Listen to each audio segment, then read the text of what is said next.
My name is Erich Berger. I speak to you from Helsinki in Finland, and I'm the director of the BioArt Society, one of the 4 organizations which host this Creating Frictions online event series, which started a couple of weeks ago with the introduction of the participants.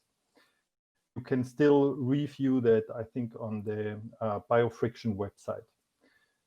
Creating Frictions was developed by the BioFriction network, which consists of hanga.org in Barcelona, Catalonia, who are also our streaming hosts tonight, and Cultivamos Cultura in Lisbon, Portugal, the Kirchnikova organization in Ljubljana, Slovenia, and us, the BioArt Society in Helsinki, Finland. This BioFriction network, which is funded via the Creative Europe program, was actually planning a year full of artistic exchanges with residencies, workshops, and exhibitions, which then anything else during the spring could not take place. Because this BioFriction, which was introduced by COVID-19, brought business as usual and as planned to a halt. But as we as cultural workers and artists are dealing with the materiality of life, its politics and its ethics, the question or even the urge arose if there is something in our capacity with which we can contribute to understand what is happening. And Creating Frictions is the materialization of these questions, where each of our 4 organizations assembled a team consisting of brilliant artists, scholars, scientists, and activists who will work or who are working on a series of questions in relation to the pandemic from the perspective of art.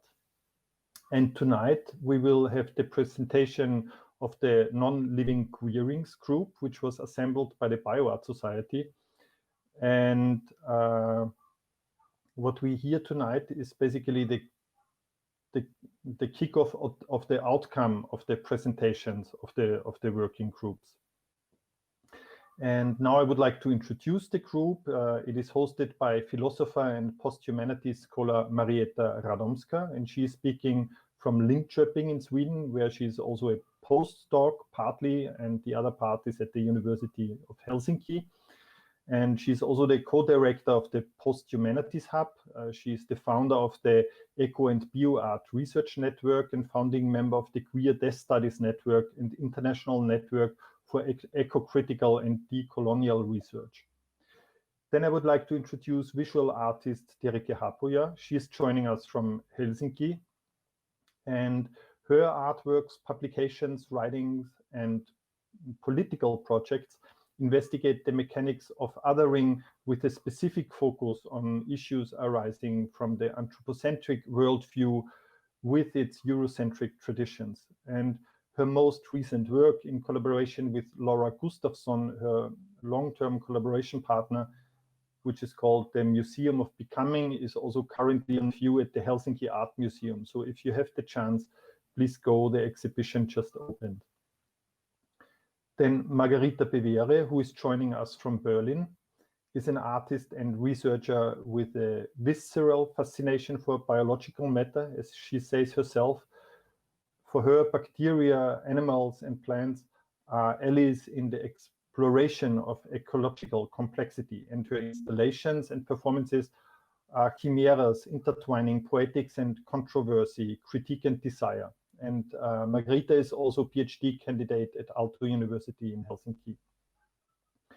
Markus Schmidt is currently in Vienna, Austria, and he's founder of BioFaction, a technology assessment, science communication, and art and science company in Vienna, Austria.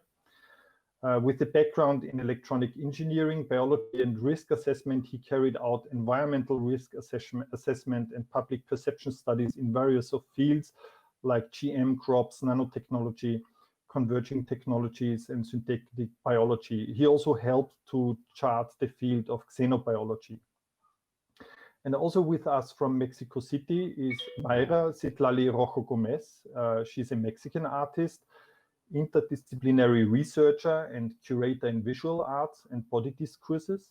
And she developed postdoctoral research about bacterial cellulose. And currently she works with critical associations between symbiosis, evolution, teratology, and diffuse identities, which interrogate the limits between the human and the non-human in the vegetal and bacterial universe. And Maire will also be an artist in residence via the biofriction program in our Ars Bioarctica residency. And with the exception of Maire, we worked with all group members before in different programs, but what they all have in common besides that is that they are also authors of our new book, Art as We Don't Know It, which we just published with Aalto Arts Books in collaboration with Biophilia, Base for Biological Art at the Aalto University. And you can either download a free PDF copy from the Aalto Arts Books website or order a hard copy. I hope that you will enjoy this evening, and I'm really looking forward to hear about the discussion of the group and would like to hand over now to Marietta. Thank you very much. Thank you so much, Eric, for this absolutely generous introduction. And then I will kind of do a little bit of a technical swap, namely, I will now share my screen with our kind of little background that will probably help guide the presentation. And so let me just go here, and let me also say that you know, the first thing, so just a reminder of the group members. So a few words about the structure of this session. So we had this fantastic introduction by Erich, and before I actually say a little bit more and kind of do a little bit of a recap of what has happened till now, I shall just say that we'll start, before we get to the very kind of juicy stuff of our conversations and the kind of report from that, we'll also have a little bit of a kind of different sort of engagement, namely a presentation on art in the times of COVID-19, namely Maire Citlali Rojo's take on her sort of disrupted biofriction residency, and some words about her work and how it kind of connects and interacts with what we've been discussing throughout the past 2 months. Then we'll proceed to a bit of a kind of joint presentation and discussion of 4 core themes by the group members, and then we'll open the floor. So this first part will take approximately an hour, and then we'll proceed to an open discussion with the general audience. And I feel a little bit weird because, I mean, now when I'm sharing my screen, I cannot see the other participants, which might be a little bit, you know, cause a little bit of a trouble, but let's hope that it works. So just to kind of recap, for those of you who haven't been with us before, meaning during the first general presentation of the biofriction project, our name, Non-Living Queerings. So the concept of the non-living in our work refers to the enmeshment of the processes of living and dying, living and non-living, as well as spaces of ambiguity that refuse to be easily classified.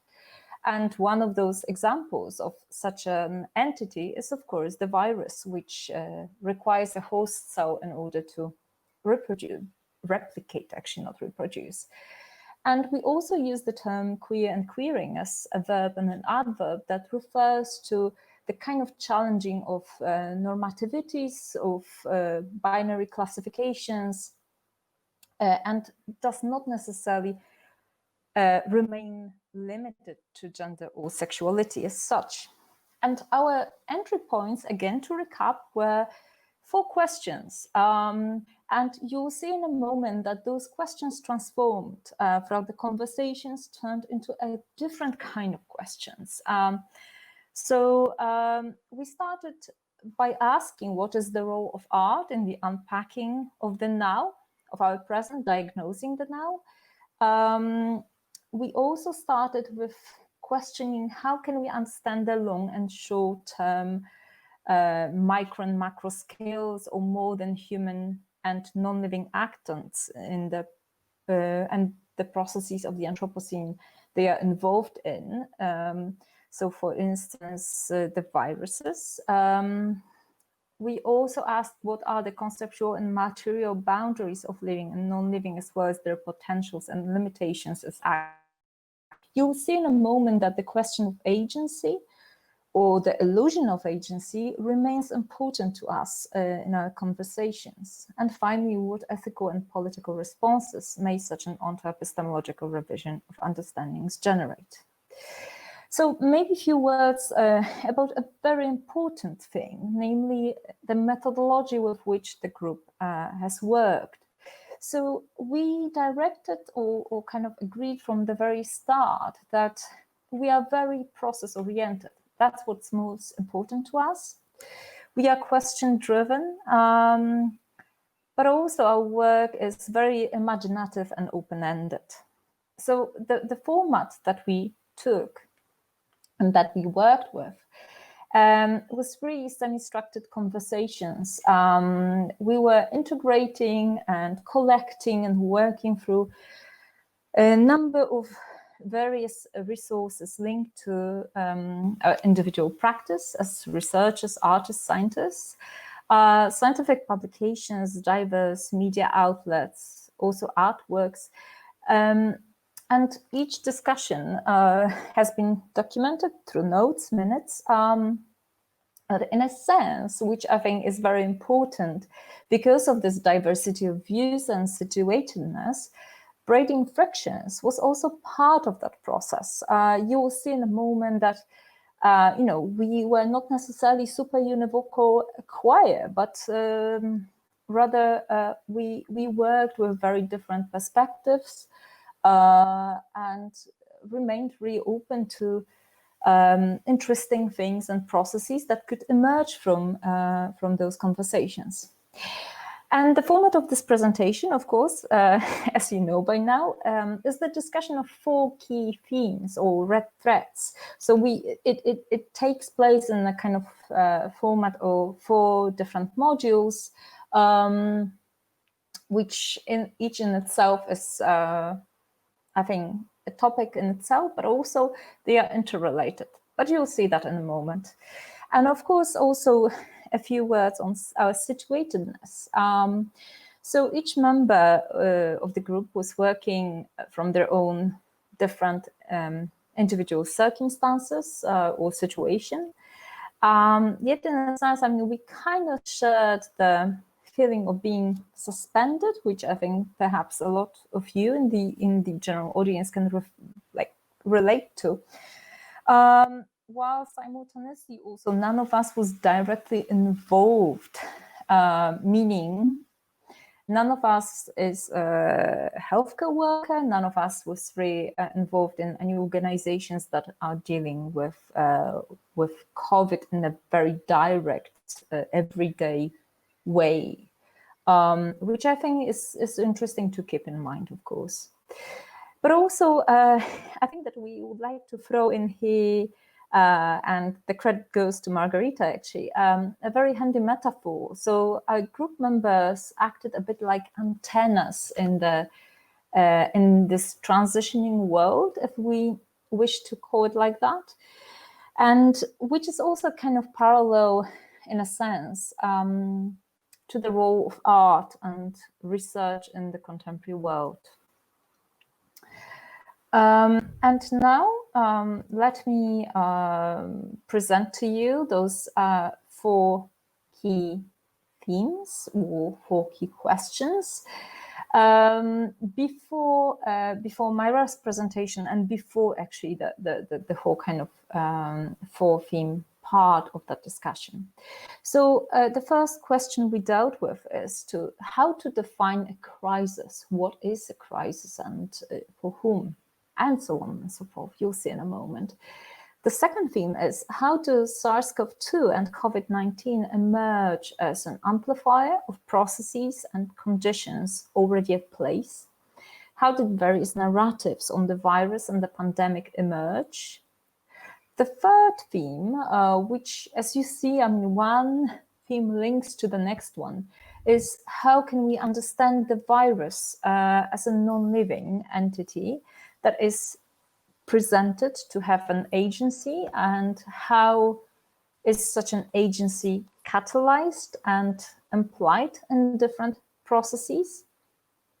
And finally, how do our understandings of humanity and the human emerge and change during the pandemic? So now I think that I can hand over the floor to Maire. Yes, so we heard a little bit of an introduction from Eric, but I think then I will just kind of would like to ask Maire to tell us a little bit more about her work. Hi, I listen me? Yes. Yes. I'm sorry, but I have some problems with the Wi-Fi, and I close to the camera, but it's okay. The sound. Yes. Okay. I prepared a short text and some image about my work will be shown. I read. The project I proposed for biofriction grew about my passion for the monster or monster as anti-colonial political representation. In an effort to recognize myself in some way as the other, the monster. This process is a mix between the academic research and science and my artistic research, inventing imaginaries of evolution from the idea of becoming a plant as part of a possible process from macroevolution, and the hopeful monster by Richard Goldsmith and Darwin Research of Plants. In this context, the graph become a metaphor that does not necessarily propose alternatives, but problems. And so far, what I have created are histories that intend to question the current conditions of the human as a historical machine that has given rise to social Darwinism. I thought of biofiction as an opportunity to enter a process of observation and experimentation in a totally different habitat from what I have experienced so far. What changing in my project since the pandemic? I will start with the uncertainty of the conditions for travel. Today, the migration problems are more complex. It seems that the COVID put a radical blockade of population flows and all levels. Another aspect has been to think about the systemic change in my artistic practice from the expanded relationship with the science, politics, and post-pandemic societies.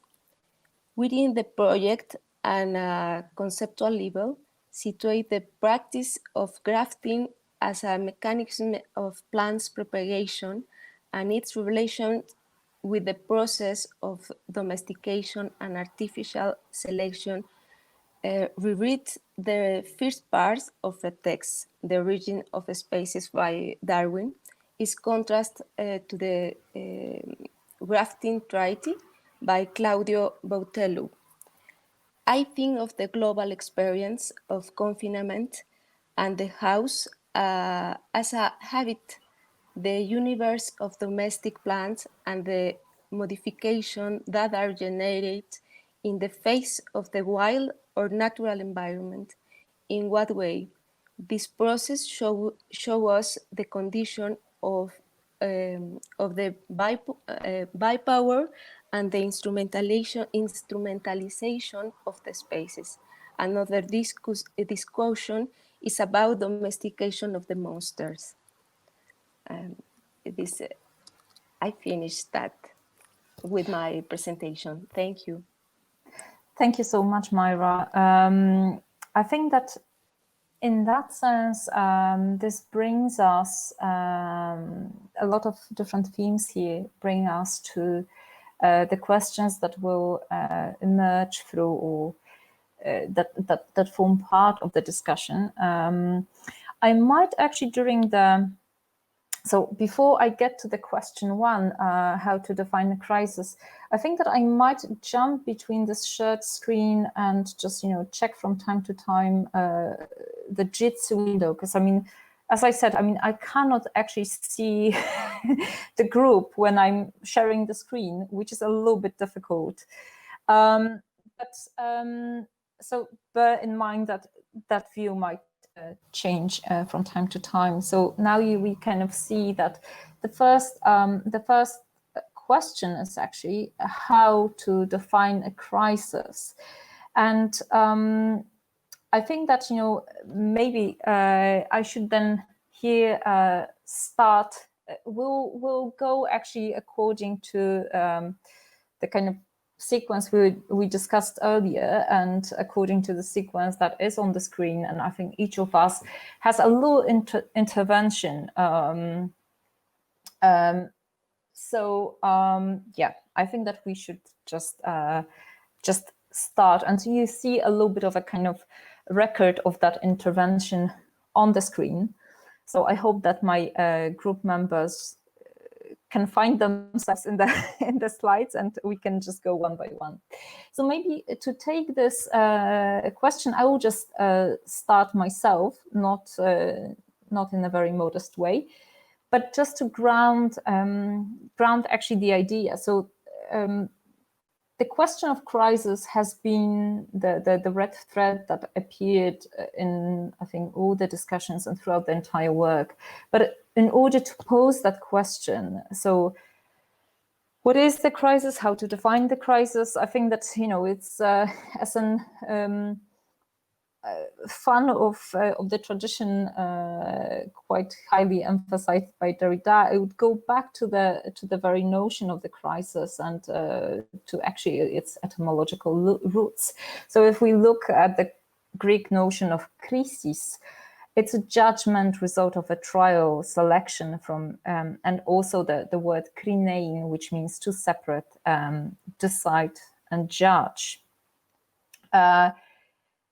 But I mean, if we ask actually, what is a crisis, it's very hard to find the very objective criteria. And in fact, it is always a context-specific situation, always historically and geopolitically situated, and dependent on different actors involved, and actors that each of them have different stakes. So in a sense, if the situation, it really depends on those stakes and perhaps power, which we'll hear a little bit later about, that something becomes defined as crisis. So no universal criteria.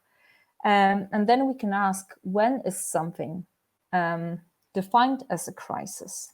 And I think that now I would like to pass the baton to my colleagues and actually ask Tarika about her intervention here.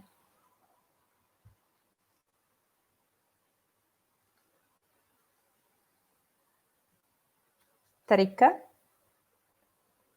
Sorry, I was muted. No worries. What this led me to continue thinking about was that if a crisis is a turning point, in a way, crisis is a rupture in the normal state of affairs. And we've been talking about normalcy a lot. Like, I think the public conversation has been circling around this notion of when it's going to go back to normal, and that the normal was the problem, and somehow the normal actually was revealed to actually be a crisis in itself. So something, a rupture in this normal, made it appear to us, to some, that that it can go on, or that there is this rupture. And so I'm thinking of this power of declaring when something is a crisis. That's a little bit similar to the power of declaring a state of emergency, which is usually thought of as the kind of power of the sovereign.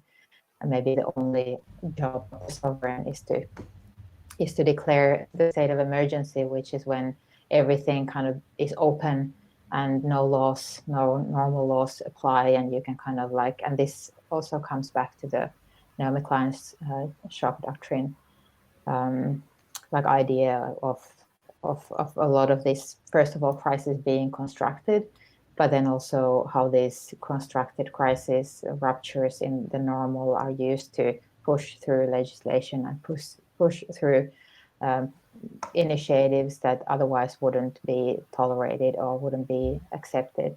And so this power that's in declaring a crisis, I think that's something that is good to think about, because there's a lot of violence that is ongoing, and is like an ongoing state of emergency, those who are living in it. And I think when we shift the perspective to, away from the stable, Eurozone, for example, we can see that there's a lot of, or the slow violence of climate change, or all the non-humans locked in industrial animal agriculture, and that they just don't have the power to declare it as a crisis, because it's become normal, a normal state of affairs to those who have that power.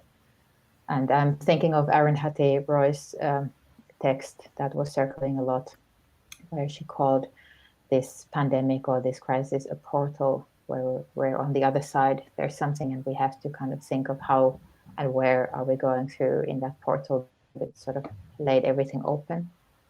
That it's a possibility, but then for whom it is a possibility, who uses that space and takes that space, who has the power to seize that moment.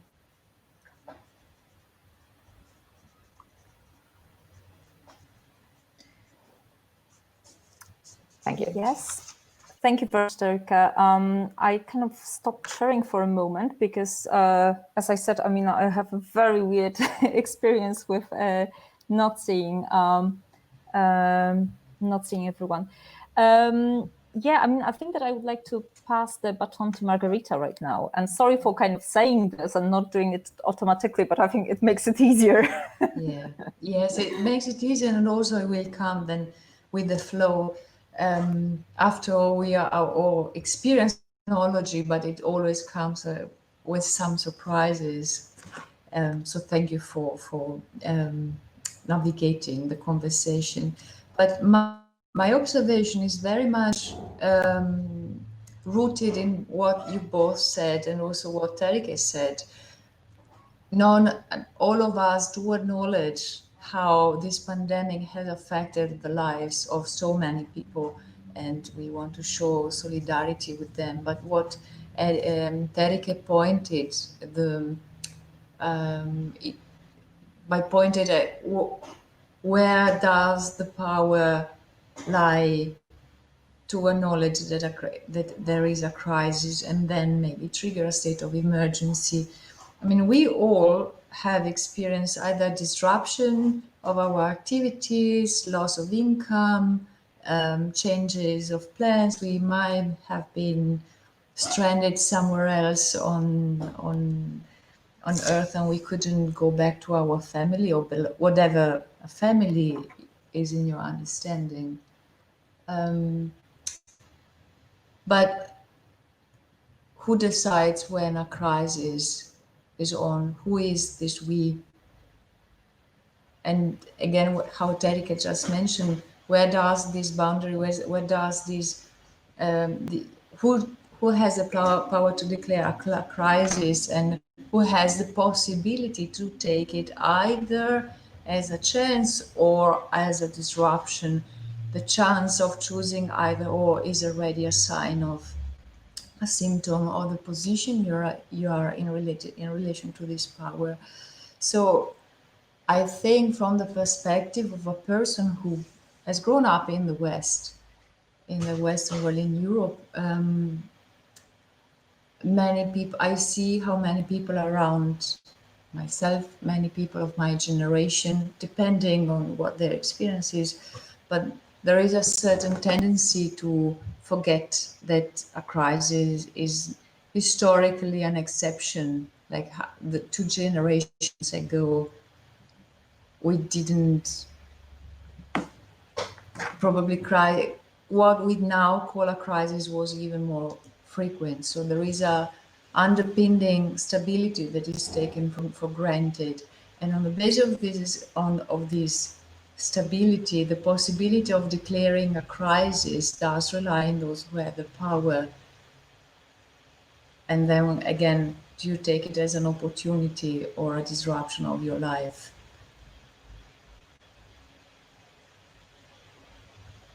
Yeah, thank you very much, Margherita. I will kind of pass the baton to Marcus then. Yes, I think Margherita already alluded to some of the points I was going to say. Is that like compared to just the last century, was the Second World War or the possible doom of a nuclear war over our heads between the Soviet Union and the United States. I think that was much more existential as a threat, and many more actually lost their lives. Compared to these catastrophes, the current corona crisis seems like a little glitch on a global level, although it still affects many people, of course. So one of the reasons why we might see this crisis as something so exceptional is probably that we live in a very stable and where many things are optimized and rationalized. You might compare it to the way agriculture is done. So in the past, if you would sow your wheat, you wouldn't know if there's rain or sunshine. So it's always a crisis. Each year is different. But today we kind of control the level of, the genetics of the wheat, the plowing of the field, all the components that go into it, the pesticides. So we control for so many things so that we can better predict the outcome. And we can actually much better estimate or expect the outcome of what we're doing because we control so many different features. But once in a while, there is an event like a 20-year event in terms of drought or environmental reasons that the yields or the harvest will fail, and this is perceived as a crisis. There is the author Nassim Taleb and his book The Black Swan, where he kind of talks about these so-called rare events that are perceived by some as something extraordinary, but in his view, it's part of the package. There will be times and events where something goes down, and if you look at or read and say what pandemic experts or public health officials are saying, so they were warning for years that a pandemic like this one is going to come. There were even papers in 2015 that predicted this coronavirus to become a pandemic, but nothing was done because there is a certain opportunity cost in preparing for an upcoming crisis in the future, and it's a cost that you could invest somewhere else. And if you make a rational calculation, you might say, maybe it's not going to happen, and you save on that money, and later on you actually have the problems at hand. So preparing for this black swans, for these unusual events, might be something very important. But the longer down the road that we didn't have such events, the fewer and fewer resources are going to be invested. You could see this in Europe. There were many countries there which reduced the number of intensive care units in their country, and then they had not enough beds, because it was a cost factor in terms of public health.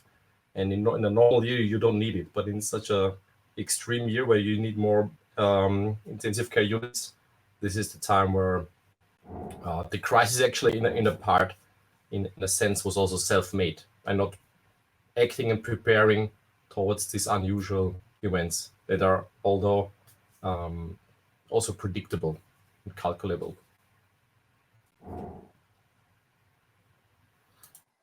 Thank you so much, Marcus. I think that then, I should pass the baton again to Maire.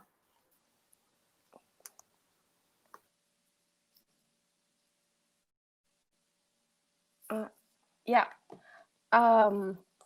We talked about the broken plans, the disruptions, the catastrophes. It's the sound is okay? Hello? Yes, the sound is perfect. Thank you. The catastrophes and what we can ask about what knowledge creates the crisis, and the general question was how to define the crisis. In this context, I think about the systems within systems, and I want to tell a short history. Now I'm either in a precarious balance or in a disorderly state. My immune system doesn't work as before. Why? Because I have an entity, a virus. I was forced to change, to find another habits, to adapt myself to the current situation. The specialist doesn't know what is, but I fight for not be confined. I thought about the idea of homeostasis and ecology as the idea of a systems within systems. These never have a perfect balance. It's a complex system between the biological and the social, between the human and the not human. The crisis and the pandemic is a process of adaptation. It's a moral condition. It's not a strong between good and evil, but ethical, historical, and biopolitical discussions and actions. How do we adapt? How does these gradients break affect each community in the world? And what kind of tools do we have to find other ways of living? Monday was one of those terrible days where the answer can help for get worse. I talked to the hematologist about some new symptoms, and he said, maybe you have COVID. He forgot my medical history and added me to the global trend. Again, if we forget the history of each territory, we may not have the necessary tools to deal with this breakdown. Our normality has been one of overexploitation and voracious consumptions of people and territories, natural and cultural. Our mentalities were built by neoliberalism, with its exception, of course.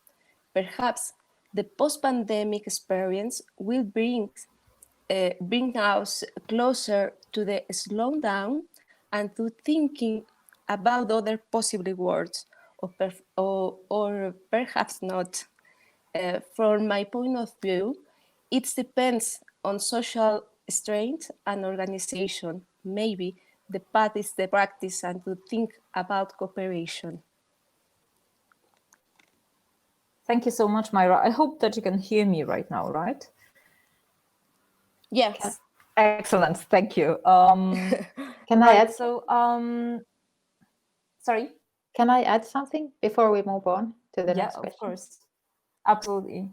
Okay, I was just, thank you, Maire, and everybody. I really appreciated the way you brought in the disruptions that are being brought on by the normal that has preceded the crisis. And I was thinking of that maybe it's useful to kind of flip it, the whole question over, and think of if a crisis is about disruptions in the normal, then the question becomes whose normal is disrupted in order to declare a crisis. And you could maybe say that capitalism is an ongoing, permanent state of a crisis that's constantly disrupting the normalcy or the normal of others. It's ecocide, it's genocide, it's forced displacement, it's illness, it's toxicity. It's like ongoing, constant crisis that actually is the normal state of capitalism. So maybe it's possible to think of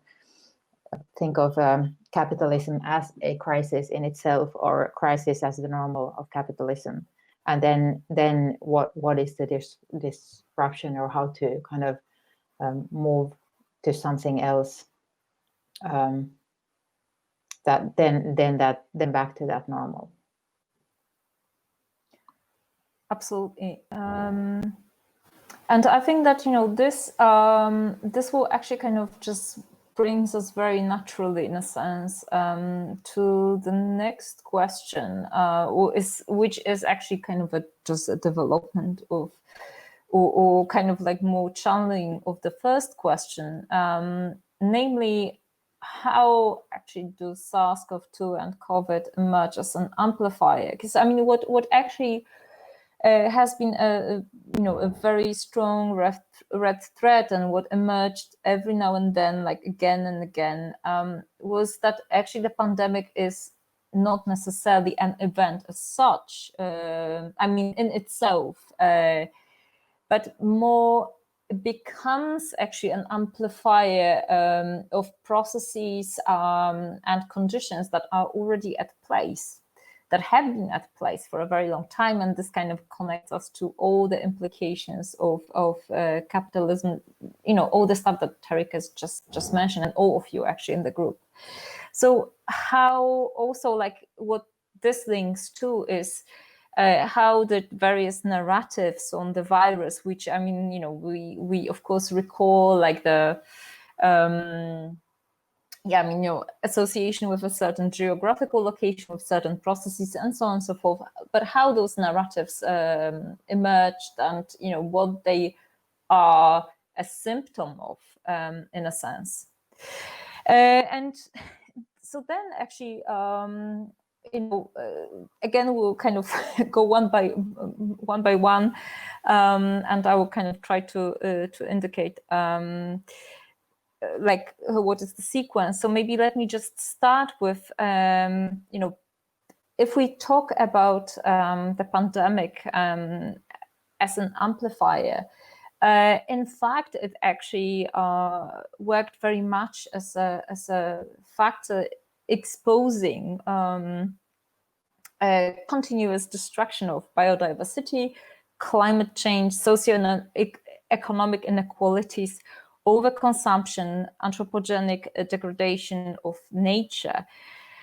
I mean, as Marcus was earlier mentioning, the kind of, I would say, perspectives or prognosis on the kind of pandemic hanging virtually upon us. I mean, that's not something strange if we think about actually the exploitation and slaughter of nature, that is, the destruction of habitats, killing of the entire species, and at the same time intensifying inequalities and oppression that actually become visible and directly linked to to the pandemic. So the kind of I think questions of how come it happened, who is to blame, in fact leads us back to all those processes that in a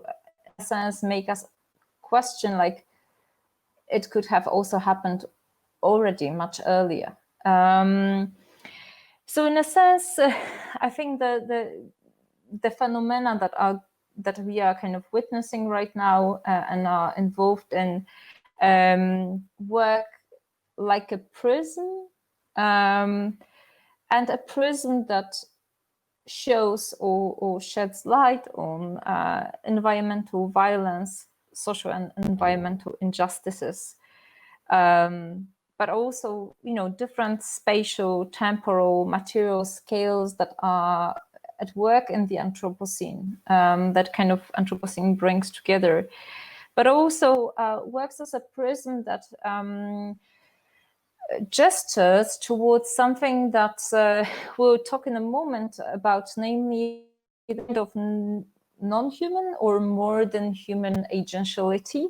And I am using the word agentiality and not agency, which is the kind of theme in the next module of this discussion, while keeping in mind philosopher and physicist Karen Barat's work with non-human agency, and pointing at agentiality as something that maybe is easier to work with because it doesn't really imply the intentionality that is a part of the kind of usual definition of agency.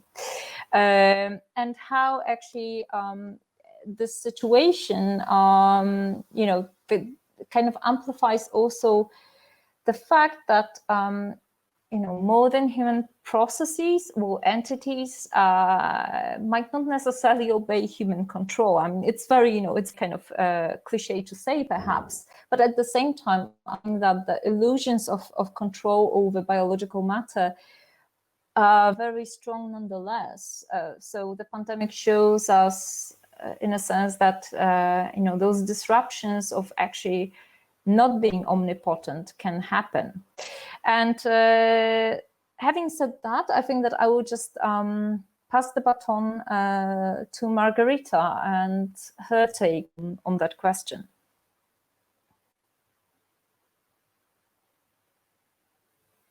I switch on the monitor, so I have the feeling I'm talking to someone, although I don't see you all. And so talking about how the current pandemic, the virus,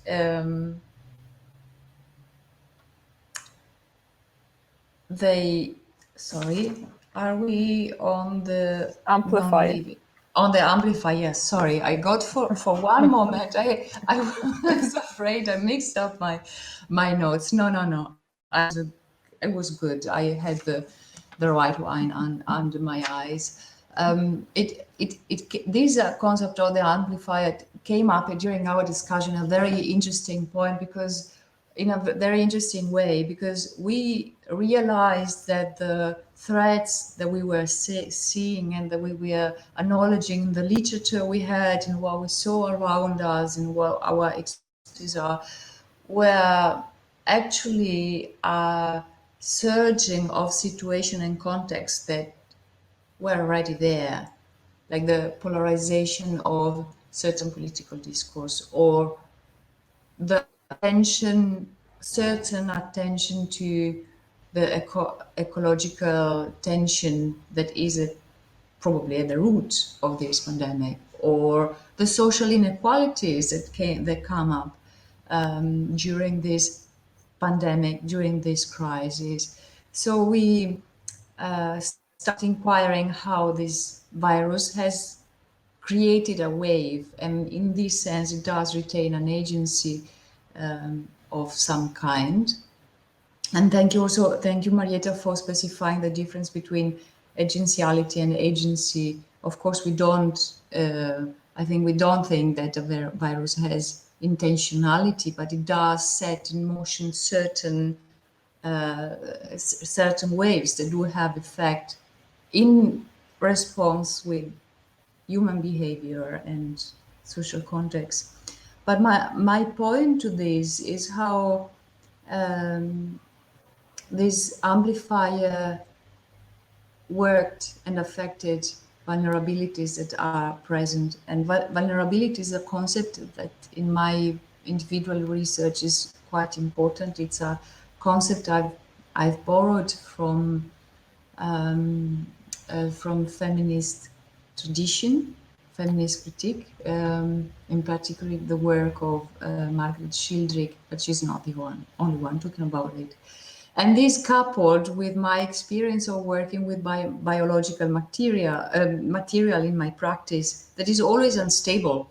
It's always on the brink to be contaminated. And so this virus became once again an organic or semi-living or non-living entity that immediately shed a light on the fact that us as a living organism are open, but we are open to the other, we are open to experience, we are open as a subject, we are not sealed, we are not completely independent. And this both at the social level as well as a material level. Some other scholars talk about that our bodies don't end at our skin, and our skin remains open and permeable to the encounter with the other. So this virus enacted certain relationalities. It enacted certain effects of us that can't of us as organisms, as subjects that are not in the position of control, because even though we have achieved very advanced control on living systems, such as in the biolab or in our biological artwork or in agriculture, as Marcus just said, there is always something that can create disruption. And so this is a kind reminder that we are not completely in control.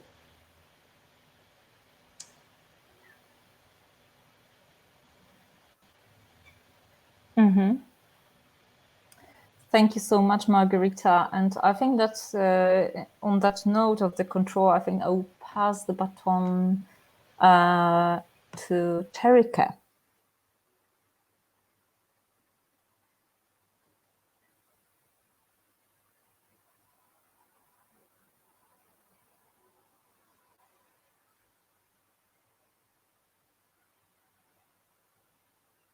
Terika? Sorry. No again. worries. Thanks. I think the most prominent narrative that I have, that this pandemic has somehow made me think of is the narrative of the animal or animalization and how that works in the society. And it sort of has revealed all these mechanisms of making killable through making non-human or declaring someone or something to be less human. So racialization, of course, as one, but also the way in which non-human world animals or nature environments are constructed socially as usable, killable, things that can be extracted from through this notion of non-humanity, and how that's in one way how that's been revealed. I'm thinking of, for example, for a while I was following the crisis emerge in the meat processing factories in the US, where a lot of the workers are working in very poor conditions. A lot of them are undocumented. A lot of our migrant workers, marginalized people who are already marginalized, working, doing this extremely hard labor in extremely hard conditions. And of course, with the psychological burden of the work itself being killing, and then those people being told that they're doing essential work, so they actually have to go and do that work, which is really unsafe. And there's a lot of outbreaks in those facilities because the work is very close proximity. They didn't have any protections. They weren't provided any protections because they were kind of already deemed sacrificable. The same in the same manner or through the same mechanisms through which the animals that were being killed were deemed sacrificable. And one of the issues that kind of came up, or that it's good to think of, is that actually that field of production is not essential, because a big chunk of that meat that's produced is actually going directly to waste. So the killing itself is the product. It's just like keeping the engines running and grinding profit for the the class that has the capital. And so those sort of narratives that reveal how animality or non-humanity kind of function in capitalism as a way of generating this underclass that can be exploited. But also it's become very clear in the ways in which this language then that we talk about these issues uses the same symbolic reference like we talk about, or when Trump refers to Chinese, the virus as being a Chinese virus. There's a traditional xenophobic like a trope that he's pulling in, and a lot of those sort of war metaphors that are being brought in, like that kind of come from this idea of the body being part of the nature, and some people's bodies being more part of the nature than some people's bodies, and then you use this war metaphors to talk about defense mechanisms and defense, and that the virus is attacking us, and so you kind of create this whole symbolic field or field of narratives that are all talking about are all very hostile or reject the idea that interconnectedness is a good thing, or that it actually is a fundamental state of affairs. But it kind of like comes back to this idea that the normal should be that we're independent, and the normal should be that we're outside of nature, and then the we is the economic white class, while the nature is all of those things that are referred to as dirty and other. So I think the way these narratives have surfaced and become very obvious, I think, to everybody is really kind of revealing of capitalism. And I've personally, in my work, I've started to introduce the term animal capitalism as a way of talking about how in necropolitics, but also like necropolitics in the sense of animalization and racialization being entangled together, and how the use of non-humans, which then also is the cause of these zoonotic diseases, because habitat loss and even closer proximity with non-human animals and humans, and genetically homogeneous populations in animal agriculture, all of these things that contribute to us being these really, really widespread pandemics. But that this logic of animalization is fundamental to how capitalism works, and we can't really dismantle it. We can't dismantle petrocapitalism if we also don't dismantle animal capitalism. Yeah, thank you. Thank you so much, Terika. And I think that on that note, actually, I will pass the baton to Marcus, and I think that we will also actually get back to many of those points in the next question. So Marcus, the floor is yours. Mm-hmm. So the question is about in which way the COVID-19 pandemic worked as an amplifier of existing conditions. And it certainly has. I mean, it's not a coincidence that the richest person in the world, which is Jeff Bezos from Amazon, he actually got richer because people started to buy more things online. And many people who are like at the lower stratus of society, who lost their job and they didn't have any savings, they're worse off. But it's also an amplifier of existing debates or public discourses. I mean, we have heard just in our group a couple of examples. It's about anti-capitalism, it's about biodiversity decline, the way we treat animals. Also on the other side, critiques on globalization as such. So these are already, ideological factions or lobby groups or pressure groups that have an agenda, and the crisis is seen for each of them, and there might be very different groups and even opposing in some instances, saying that this is a proof that their cause is the right one, and that this is kind of a consequence of the ills that they have identified. So in a way, the argumentation is the same as before. It's just a reiteration of what has been said. There is not that much novelty, I believe, in the discourse. In that way, it's really an amplifier of existing things. And the few novelty aspects, I guess, is that we could see, or it was made clear, I think, to everybody who is important to running a society. I mean, we all know that doctors and the medical group are very important, but we could see that the supermarket, stuff is very important to keep us afloat with products we need for the daily lives, food and other things. And even the people that did, the harvesters, and some of them come from, at least in Europe, from Eastern Europe or from other parts of the world. They're doing a job which is very poorly paid, and because people couldn't travel to, for example, Austria or Germany, they were looking for Austrians or Germans to do the work, but they couldn't find anybody to do the same work for such a low payment. And then, all the fruit and the asparagus, it rotted in the field. You could see saying that there are some mechanisms that keep the whole country running, and it was kind of revealed in a sense.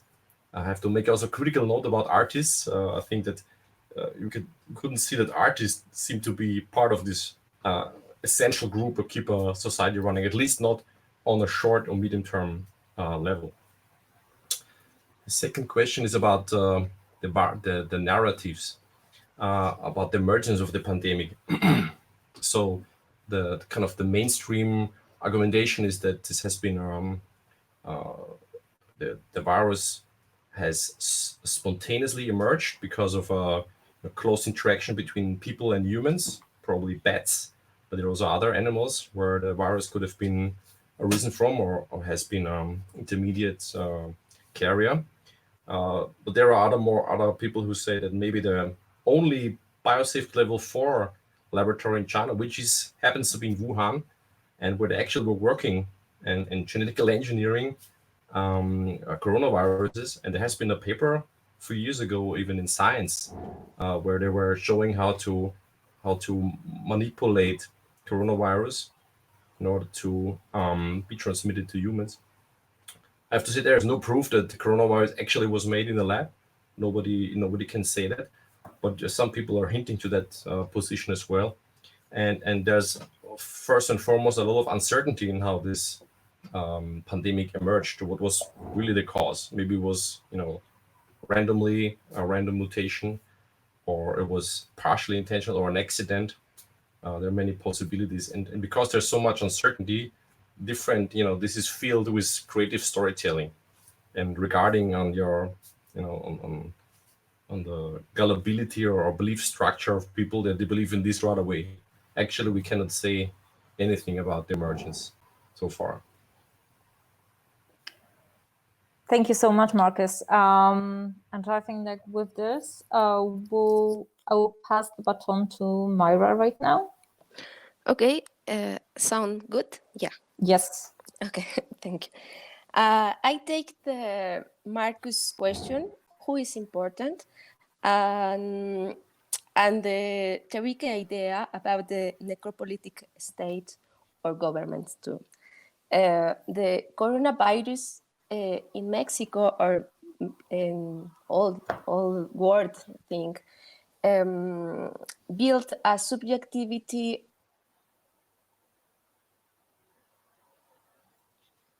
We are losing you, Maire.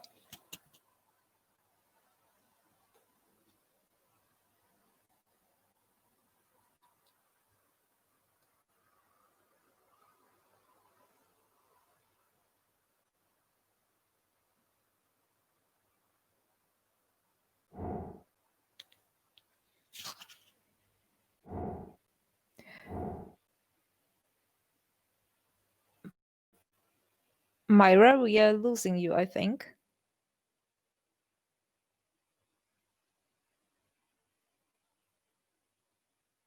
Is it only my problem, or others also we have the can same? catch up with her as soon as she's back, and Right. in the meanwhile we keep the flow, and then as soon as she comes back, then we can start again from her.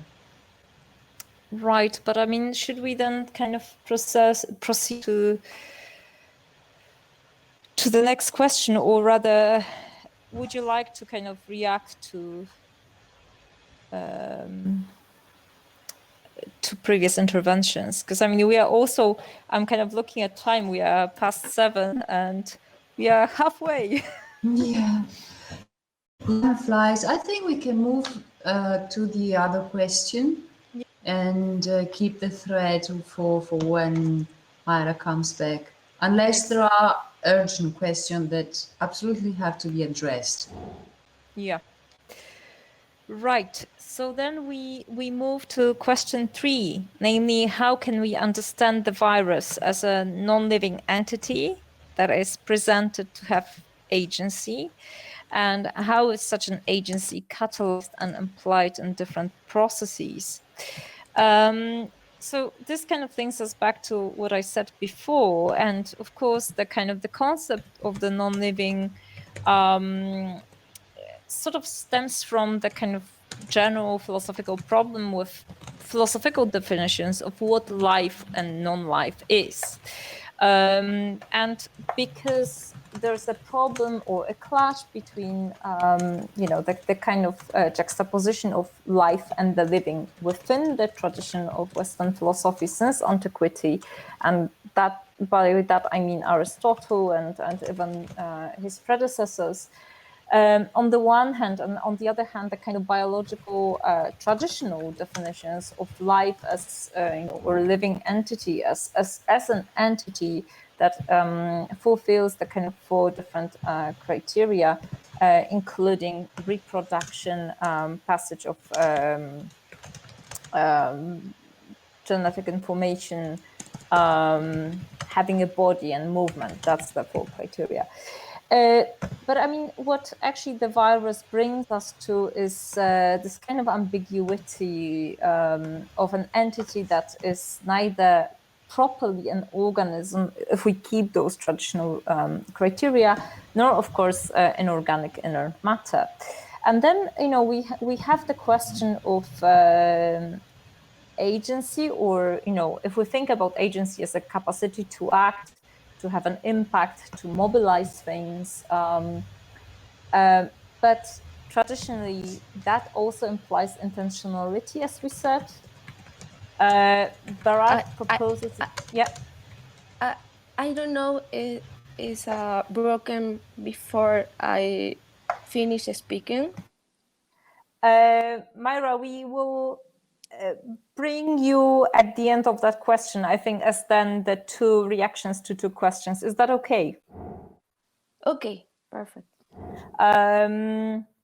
So we are now on question 3, and then we'll do the recap to the previous part as well. So in that sense, of course, when we speak of the virus, I mean, then we do not have to do with the traditionally understood. I mean, there is no intentionality. The notion of agency is also, in that sense, different, because it is a capacity to make things move in a sense, but without, of course, I mean, it's not an intentional agent in that sense. But also what comes in is the question of escaping the kind of illusion of human control over biological matter. That brings us also to the question of narratives of the viral agency, which, I mean, I think that none of us actually in the group was really able to escape, and I think that this is really important to look at. But also, the narrative on the agency and potency of the virus has a power in itself, in a sense that it perhaps also overshadows the complex and perverse entanglements of processes and phenomena which actually activated these potencies of the virus in the first place. And that, of course, links back to what, all my kind of co-speakers. So, Marcus was mentioning, Tarika was mentioning, Maire and Margherita were mentioning too. So in this way, I think that, the whole kind of situation with thinking about SARS-CoV-2 as this non-living agent, so the kind of enmeshment of the processes of both living and kind of non-living, makes us think like what actually is this capacity of having an impact, and how it also gets used, how it mobilizes action by living organisms like humans, like mobilizes action by entire systems and states, but at the same time how it how those narratives kind of hide or push to the background processes that perhaps we should engage in much more and pay attention to and not ignore because of the kind of focus on that sort of agency. So I think that then I would like to I think that then it kind of goes into the direction of question that or the way Tarika brought some of those elements in the previous question, but I think that if you could, Tarika, also maybe elaborate a little bit on that here too. Thank you. I think I kind of touched upon that question a lot. I think it's good to move on so we'll have time for a conversation. So, yeah. Sure. Okay, so then Margherita.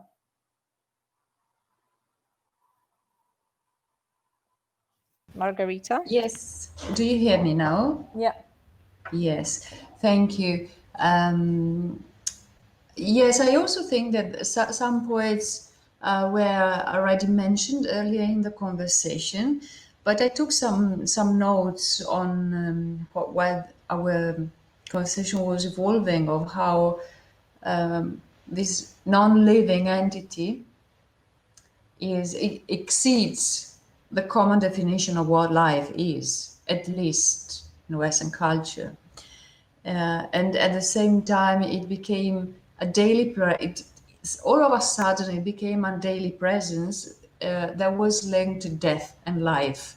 So it immediately became part of the conversation, or the public conversation, or the public understanding that was linked to not getting sick, preventing contagion, containing contagion, and avoiding death.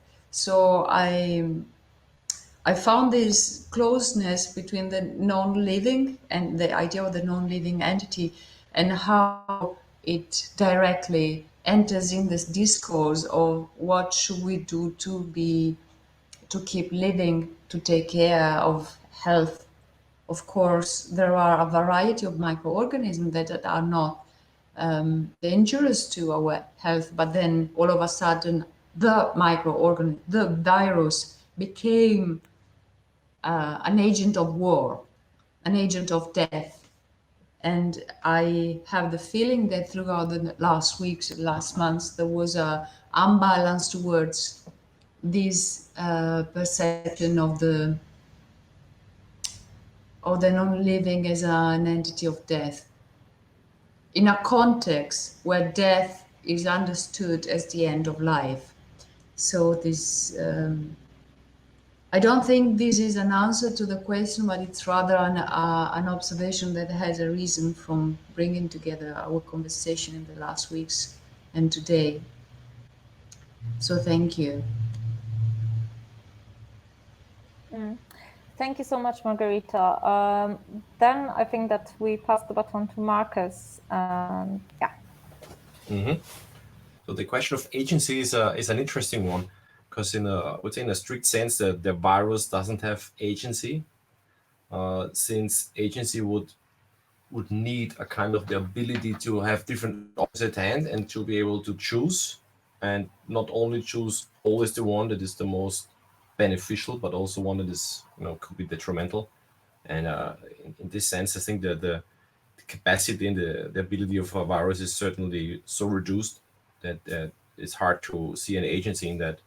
On the other hand, I mean, there are some people who challenge free will in humans and say that we don't have agency. I recently had a discussion with a STS scholar who was very adamant about saying that only humans have agency and no other being could have agency, which I find quite interesting. So certainly there's a kind of a gray area, what who has agency and who has no agency. If you think, for example, a chimpanzee, to say there's no agency in the chimpanzee, I think is quite preposterous. But in the virus, would be quite, I think, quite confident to say that there's no agency. However, the virus, although it has no agency, it forces humans to act and react, to somehow deal with the virus. So it triggers some form of agency or modulates agency in humans. In general, we could like keep on talking about the whole issue of evolution and what's called teleology. So the idea that there is a goal in evolution, which from a scientific view, there is no goal. It's to be the way. And probably this also applies to the virus. Yeah, I mean, I think that, it's also the question of indifference, probably also another interesting notion, philosophically speaking. And obviously this kind of question, I mean, this entire module here actually like shows us how much actually a lot really depends on philosophical definitions, or not only philosophical, but definitions of concepts we use. And I think that this whole disagreement, agency versus non-agency, is precisely because of how different actors actually understand agency, or which definitions people prefer. But I mean, taking this, I think that we would like to actually now engage with you, Maire, and your take, I think, both on agency and maybe kind of relating it also to the previous question.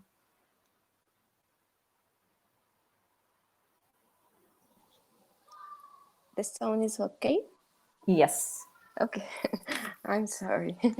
I think for me, this question was the hardest, really, because for me, was impossible separate the politic and the current situation and the idea with the virus, like the entity with other mean, and but I have more questions about the agency. What can be the parts of the agency? Thinking about art in times of pandemics, maybe to create process of agency. This co-main funding creates ways to look for tomorrow, because the expanding future is lost. Today, I heard that yesterday, I heard a curator respond that after the pandemic, the museums should be like a virus. Now, the trending topic is the universe of viruses and science. Could agency, maybe I question, could agency be confused with instrumentalization? At the same time, some proposals for artistic economic support from the government from Mexico were used to conduct artistic production and encourage passive confinement. I think maybe this practice was the agency, the political agency, about the idea pandemic and the virus. At the same time, some proposals for what artistic and aesthetic imaginaries do we have after pandemic? It's time to change the way of life of art. I'm sorry, I have more question about this general question, Marietta. Yeah, but I mean, I think that to some extent our kind of role here was also to our role, it's a part of a process of critical thinking that actually we kind of generate maybe more questions than we have answers to. But I mean, I'm actually wondering, would you like, Maire, maybe to connect it back to the amplifier also question, because I mean there were some interesting points as we discussed before that you wanted to bring, and I mean then the tech I mean, the technicalities acted. So that was quite a bit of a kind of agentiality of the of the system. Would you like to maybe bring some of your points with regard to the amplify as well here, when we have a little bit of time and space? Maire? Yeah, I think maybe idea about the amplify is it's like the image bigger too, and with the agency, our idea about the agency, it's maybe it's a possibility. Have many possibilities. I think many possibilities. The instrumentalizate the idea and amplify the problems. Yes, of course. If the agency take for the government or for the capitalism culture, and for me it's very difficult in this moment think about the good possibilities now, because because the country and the situation is very hard, and of course it's amplify the crisis, the permanent crisis, but I don't know how we can agency this situation and the biological and the other idea about the virus. I'm sorry, Marietta, I don't know if I But I think that there come really common points also to what was said before by others, that the kind of state of permanent crisis, or actually maybe some other things that are much stronger than this. But I mean, those different threads that have been going on through all three questions actually come very much also in the context of the next question, and I think that we'll kind of try to bring them together once again. So the next question was, how do our understandings of humanity and change and are being shaped during the pandemic? And of course, I mean, I think like all of you heard already very strong points in previous takes, in previous threads, and by all the speakers. But I think that here maybe for that module, I would like to bring in Agamben's notion of anthropological machine. So I mean, I think that as we saw both in the context of the question of life as a philosophical question, and in the context of discussion on oppression and other things, the notion of the human shouldn't be necessarily taken for granted. And what actually Agamben in his work that is so much kind of related to biopolitics, or thanatopolitics as he calls it, also indicates in maybe less popular book than Homo Sacer, namely In the Open, is this mechanism that he calls the anthropological machine, namely a kind of mechanism that manufactures the human, and that human that is being manufactured is sort of like solidified against the background of a kind of like worthless and undifferentiated non-human life. And that kind of undifferentiated mass of non-human life, or actually he calls it inhuman life, which already shows a certain valuation, is seen as, is often to be exploited with impunity. Yeah, I mean, something that is worth less than the human, or So this is the mechanism that, of course, I mean, stands behind the evaluation of non-human life. But also, you know, in the open, he writes about the kind of jamming of that machine. And what happens in that jamming of the machine is actually that, you know, there are instances where every now and then, I mean, we have to do with, you know, with the kind of constructing of entities, humans, that are not necessarily fitting into the standard product of the machine. And Agamben, because he writes very much, you know, from the Western tradition, and, you know, it's a white male philosopher and so on and so forth. But in the examples that he gives is, for instance, feral children that kind of like show their certain hybridity and so on and so forth. But while we will get to the question of hybridity, I think that, you know, what I would like to point at is that this sort of division of course, you know, what counts as human and what counts as non-human, and, you know, the others, is also a kind of process or a machine that manufactures which lives are livable but also grievable, and which deaths are grievable, and which deaths just, you know, become completely, I mean, omitted and forgotten, and just not treated as, you know, as deaths worth even kind of being called deaths.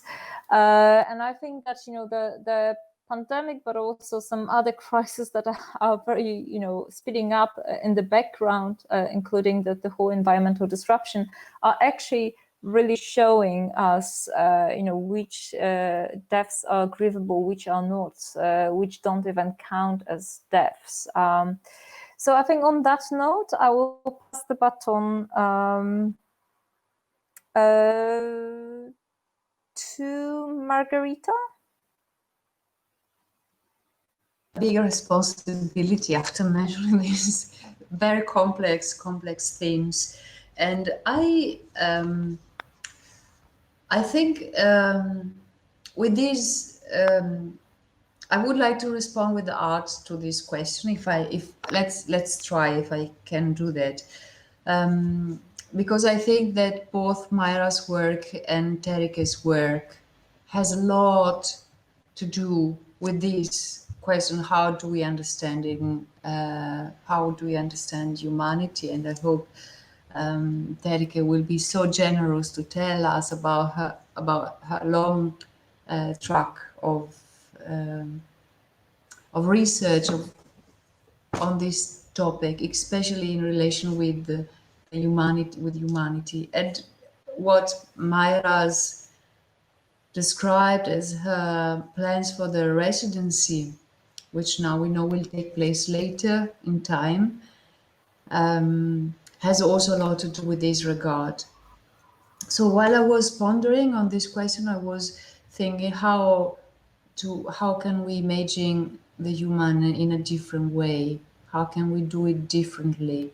I mean, we have already dissected how our understanding of humanity is context specific. It builds on a lineage of tradition that is based on the Cartesian understanding and back to Aristoteles from there. And then there has been wonderful critique from other sides of the philosophical spectrum, research spectrum. But I would like to also link back to the virus, which is an unknowable other, because we can measure its effect, we can measure its behavior by scientific means. We can assess the impact of the pandemic at social level. We can even assess the impact on the arts sector or on certain cohorts of people. But then it remains an entity that we they somehow refuse to be known. Maybe I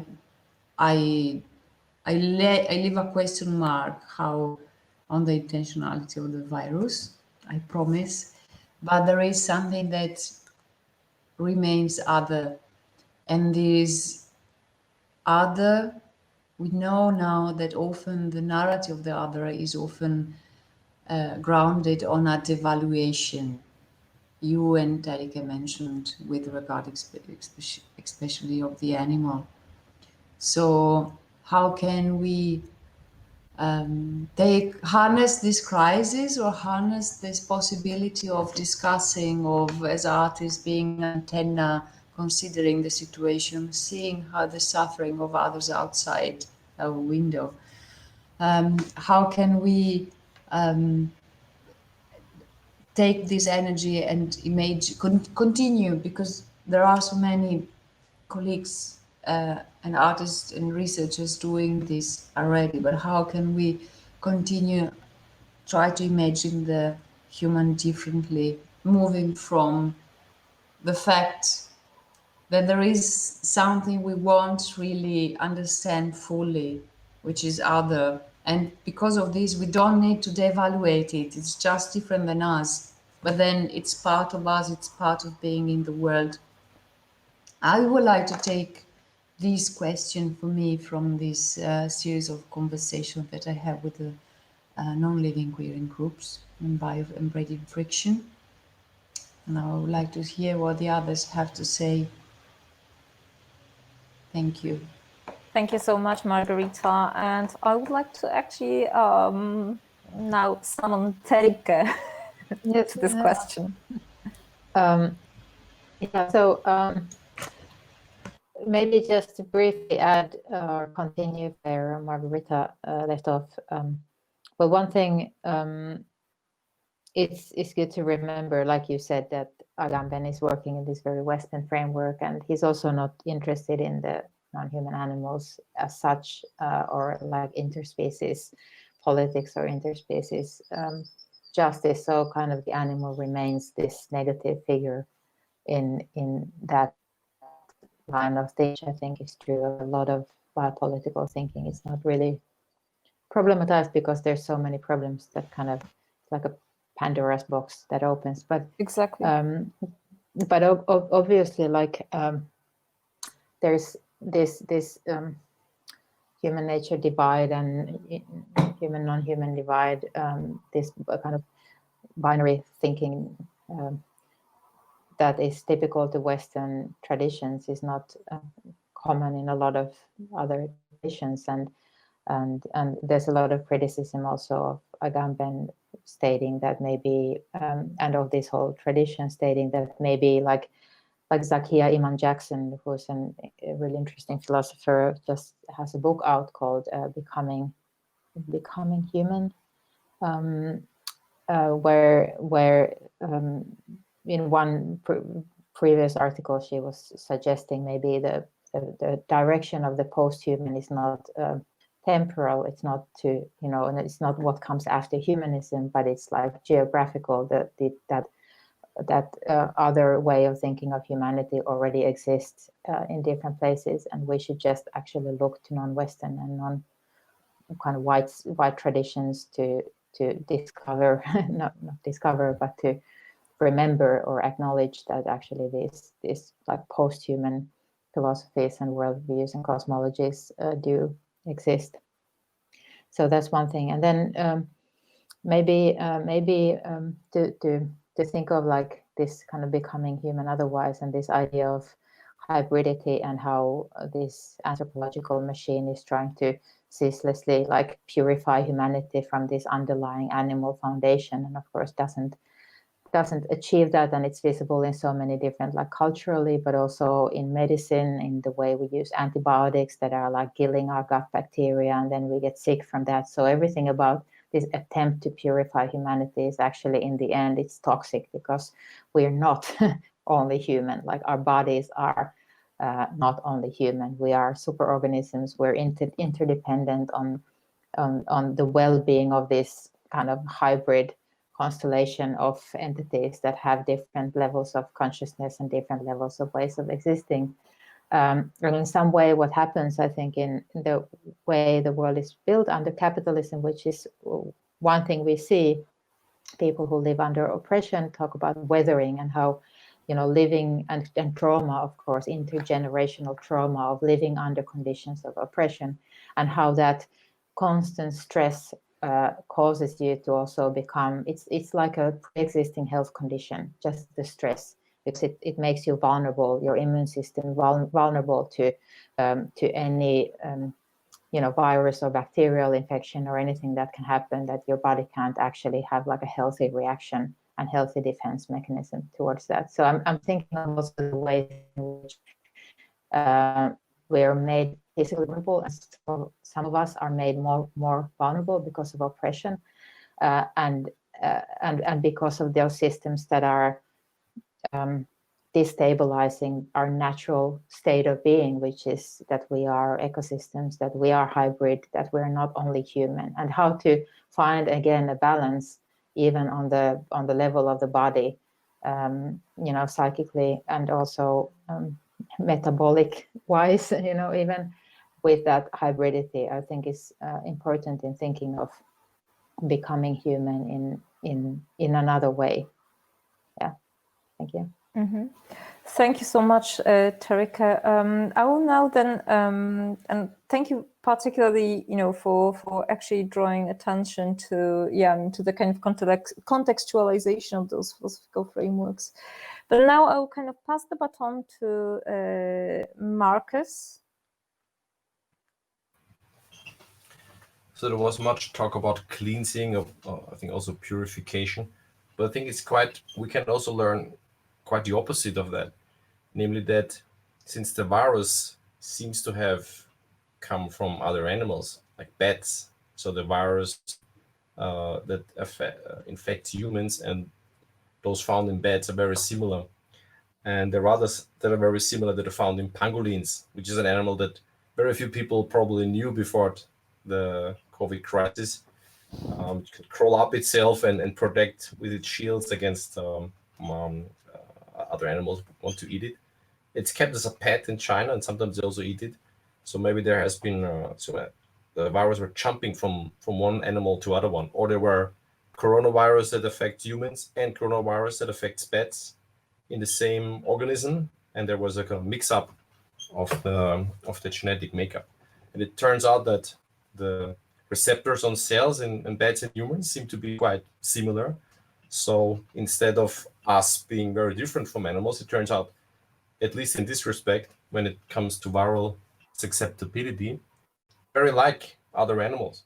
So the barrier between humans and other animals in this respect is very low. And it shows that we're not so different or separated from nature as we sometimes probably would like to be, but that there is this connection, this joint history of the past that makes us, a victim, if you will, of viruses. I also have to say I've had a bit of a problem with the critiquing philosophers according to their skin color. You say that Agamben is a white male. I think that's I think it's inappropriate when you say it's from a Western perspective or a Eurocentric, cultural viewpoint that he has been living all his life in a kind of a wealthy Western country. I think that's more appropriate than to say that because he's white or is from a certain gender that his arguments are interesting and not interesting or something like that. We have to be very careful about that. Yeah, I strongly disagree with that statement. I just saying.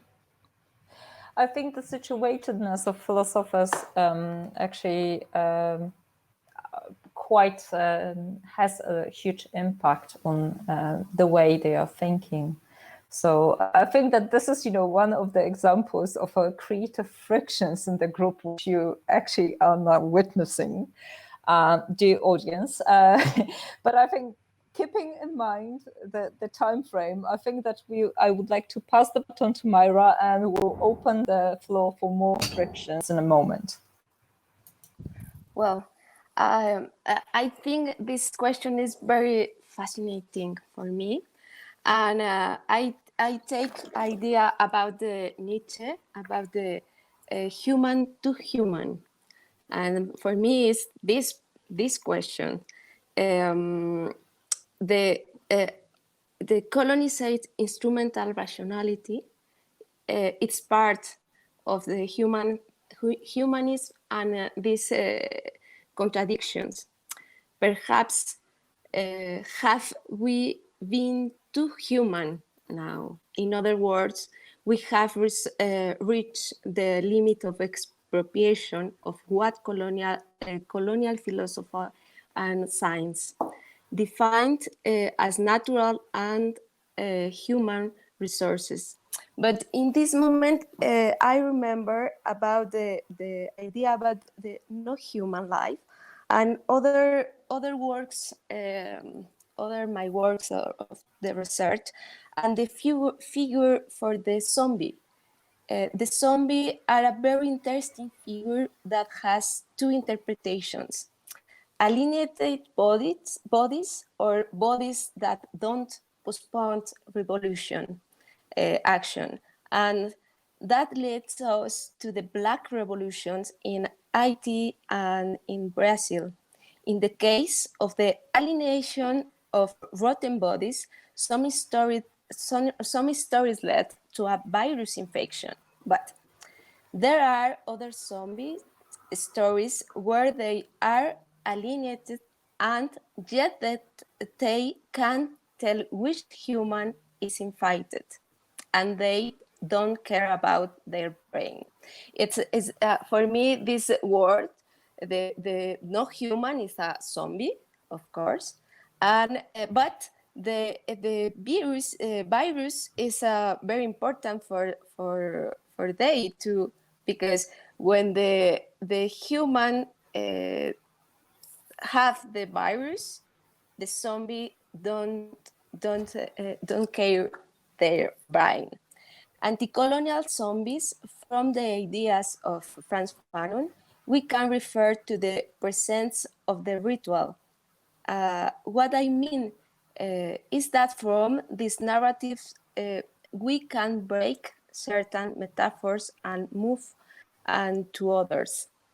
And I think the other possibilities think about the humanity is the monsters or the monsters, of course. Thank you. Thank you so much, Maire. Right, so I think that in this way we sort of managed to go through the 4 themes.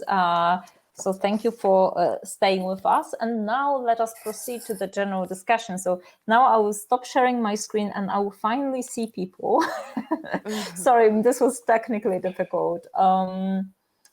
Right, so I think that I will pass the baton now to Erich and as our kind of master moderator of things. Hello, everybody. Thank you very much. That was really an in-depth kind of discussion and analysis of different kind of threads which run through this, through what we basically set out, what was your mission. And I thought that I start with the discussion here in the chat was quite lively, was really interesting, and it was actually a parallel discussion going on. But of course, I have also a couple of questions for you. But I start maybe with just a few comments what people were giving here throughout. And for example, Martha de Menezes was saying that a virus like SARS-CoV-2, which is responsible for COVID-19, these type of viruses have always come into being. How society works with its travel, trades, and lives is the factor that causes the pandemic.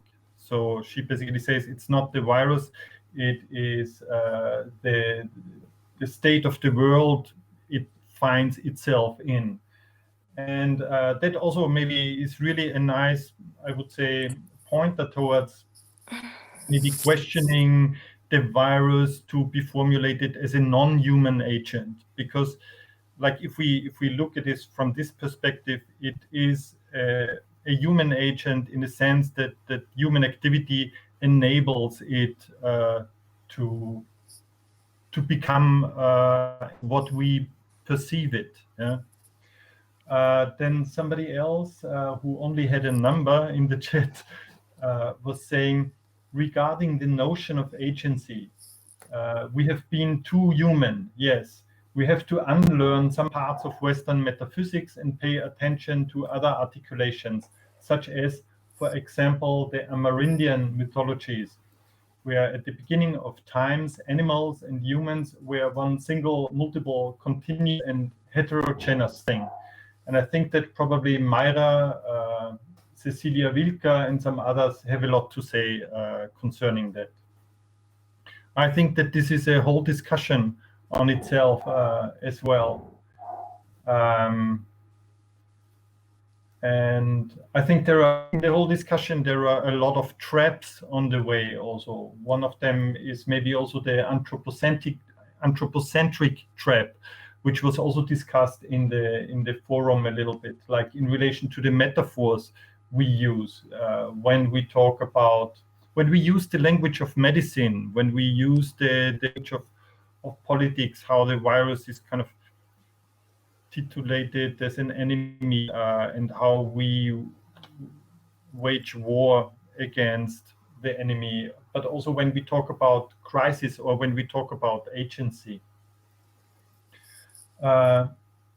Somebody else, Cecilia, yeah, exactly, referred Cecilia Wilka. She's from Peru, and she says that as observation from her own country, talking about crisis, countries like mine, Peru in Latin America, that are in permanent crisis, at the beginning perceived this pandemic as just another one.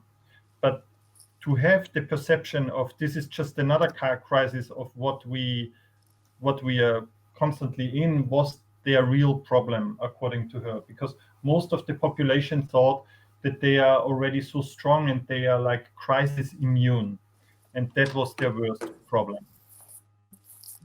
And I finish with a comment on Agamben, white man. Somebody wrote, it is evident that it matters, just basically in favor of what Terike said. For example, look at the racism that Mbembe is receiving from Germany, like just as a comparison. Okay. Then let me look at the questions. Or does somebody want to respond maybe to those comments now? That would be maybe a moment that we could take time. I think sorry, okay, go on. No, I was just saying thank you for the comments, and I just opened the chat, and I'm interested in reading it afterwards. So thank you for having your own brainstorming somewhere there. Yeah, I think that I would like to say also like big thanks to everyone actually engaging. And I mean, I think that we just wish that we could multiply it and kind of follow everything at the same time, which I think I'm very bad at. So I'll kind of leave the reading also for afterwards, like a proper engagement. But I think that I would like to maybe start with the first comments coming from Marta.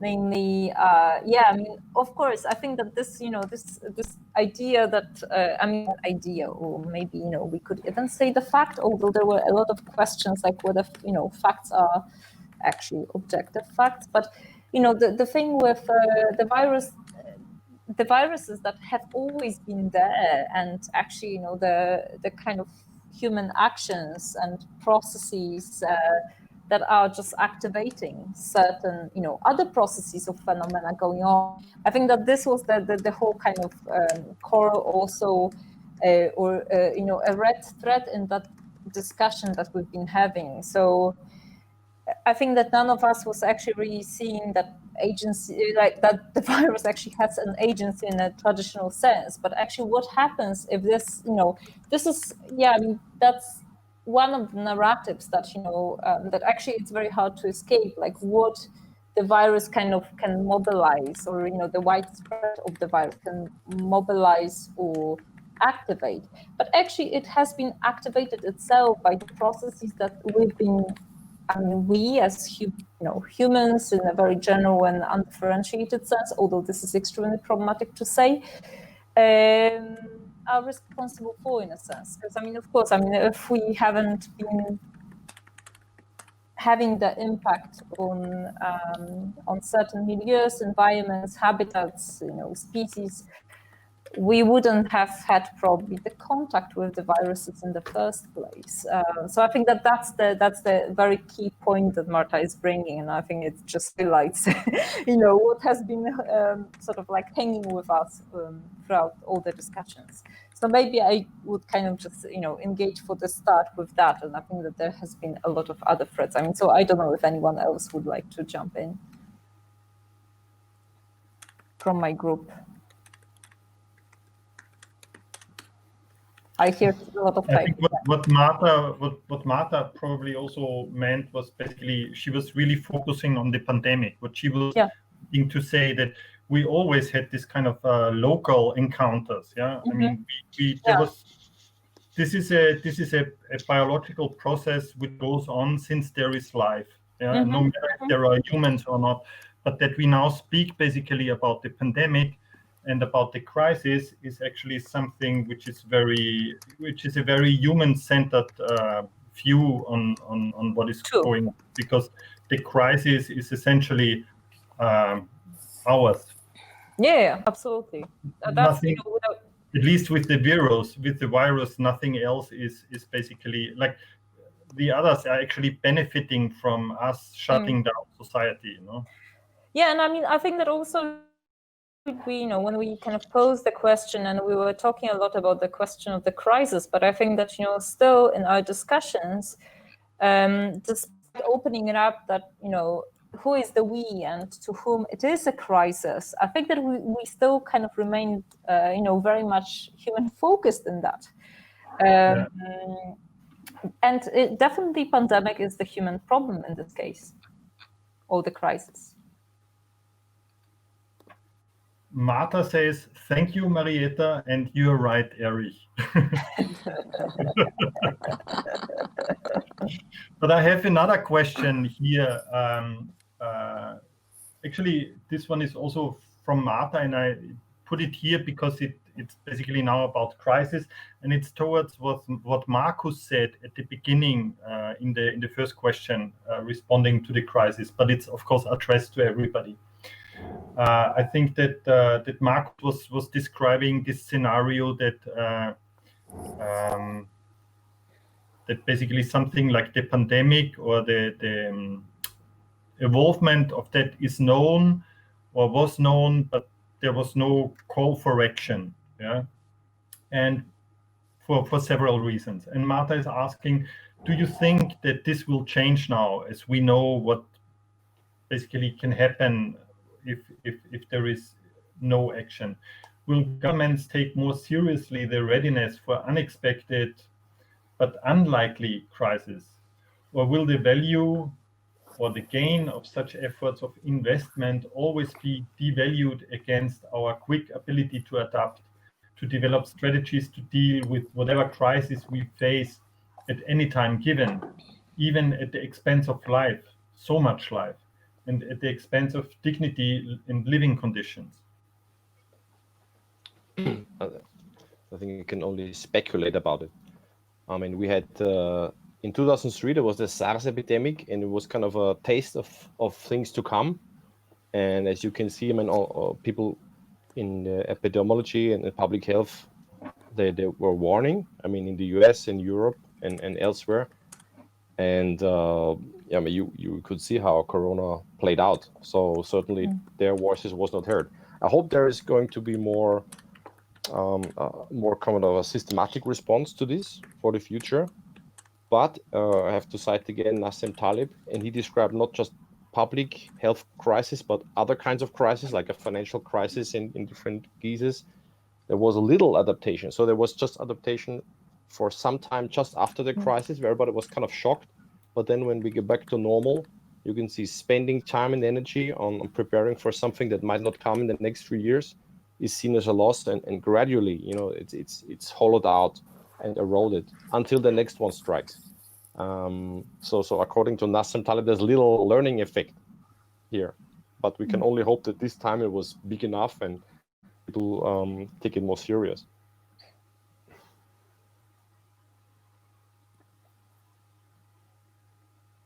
Yeah, I think so. Sorry.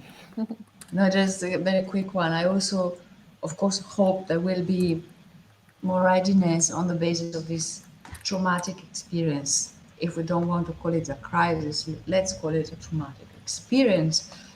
But based on history, look at what happened after World War II. I mean,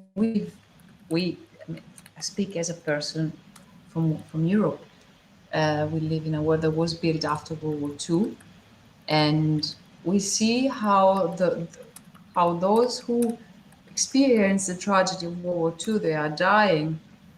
There is this recrudescence of polarization and radical right-wing movement, as if nothing happened. So this polarization, to me, somehow shows how there was a reaction based on that previous traumatic experience, and a certain world was built upon this, and then there was the other traumatic experience of the collapse of the Soviet of the Soviet constellation. But it's very hard to say or to guess how long this readiness, how long the reaction will stay there, because we are forgetful. We are a forgetful species, and it takes long time to learn, and much slower to forget, I think. Or much faster to forget. What did I say? No, you said much slower to forget. I think No. to forget. You're right. Thank you. Yes, much faster to forget. So I was also shocked by the unreadiness to react to this emergency. I was really saying, what? You didn't read the paper, you didn't make a plan, a wide scale plan. What? How? I was shocked by this. And I hope, like Marta, there will be a healthier reaction in the future. I don't know for how long though. But I have to say that, I mean, one thing is that the way the crisis, this pandemic is treated is as if, and the way especially people, like in the, the high health officials and the governments are talking about it is like a meteorite hit us, like something from outer space came and hit us and we had like no idea, and then suddenly they're attacking us, and why are they attacking us? We're innocent, there's all this rhetoric, like, right? Why? Yeah, why? Like, yeah, it's what bad luck we had. It's like, it's not preventable. Like, it's climate change, it's pandemics, it's like all of these things are preventable. And so now they're putting all this energy and effort into building vaccines and making vaccines and putting together like some emergency troops that are can come there and suffocate the virus, but nobody's actually talking about like, let's get rid of factory farming, let's stop extracting environments so that the habitat loss results in bats moving closer to humans or pangolins or whatever. Like, these actual causes of this kind of crisis or emergencies or catastrophes are totally preventable, and that's, I guess, it's like typical. It's like you don't actually treat the cause because it's run by the whole world is run by this capitalist. It's because it's a lucrative prospect for big pharma to be like, oh, more pandemics, more vaccines, great for us. There's nothing that actually demands for this predatory capitalism to change, because all these crises are just opportunities to make more money. The billionaires, the most richest people in the world, have generated, I think, like $500 billion or $1 trillion by now during this pandemic. So it's much more profitable to not do anything for the costs and just do something when the crisis is already happening. So that's why I'm not. Yeah. Yeah, I think that in that. Can I? Or I mean, I just wanted to say that I think that in that sense, there's not really much friction between like all of us, because I mean, in a sense, yeah, I mean, I do agree very much with, treating the symptom and not the cause, like not, like kind of like ignoring the entire whatever root system leading to whatever emerged. And also, I mean, yeah, I mean, we can speculate.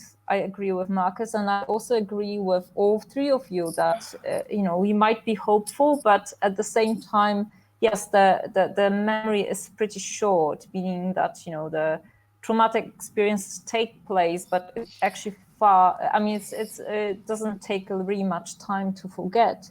And that's the kind of the much more sad part of things. At the same time, if we think about this, like the pandemic as the crisis, and that's a kind of cliche comment which you saw like throughout all the media, namely,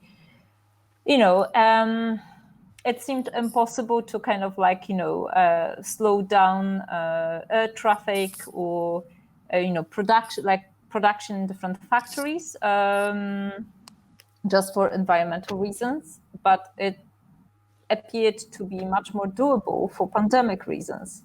So it's like, what kind of stakes are and actually what drives certain things. And I mean, it kind of leads us all back to the question of course, capital in the end. So yeah, I think that I'm not extremely hopeful, though I would like to be. As you seem so agreeable with each other, I need you to be then the one who disagrees that you agree, because I think there is a really interesting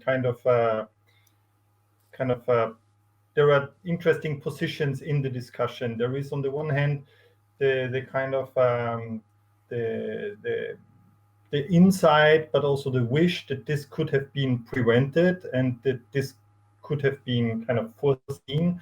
But on the other hand, there is also the amplifier metaphor, which was used, which basically that the virus shines a light on things which have been ignored, avoided, put aside. And this was also something what Adriana Knauf in the chat was pointing out and formulating it in a quite provocative question. When we think it a little bit further, she says, in line with the amplifier metaphor and with appropriate understanding of the destruction wrought by the virus, how can we see it as or almost as an ally in producing necessary change?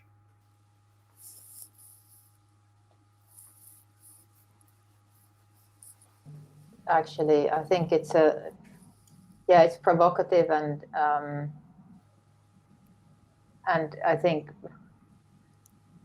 I wouldn't use that language, because then what it means that it's actually there's so many people who are already made vulnerable by the underlying system that is being amplified, that are now dead because of this ally.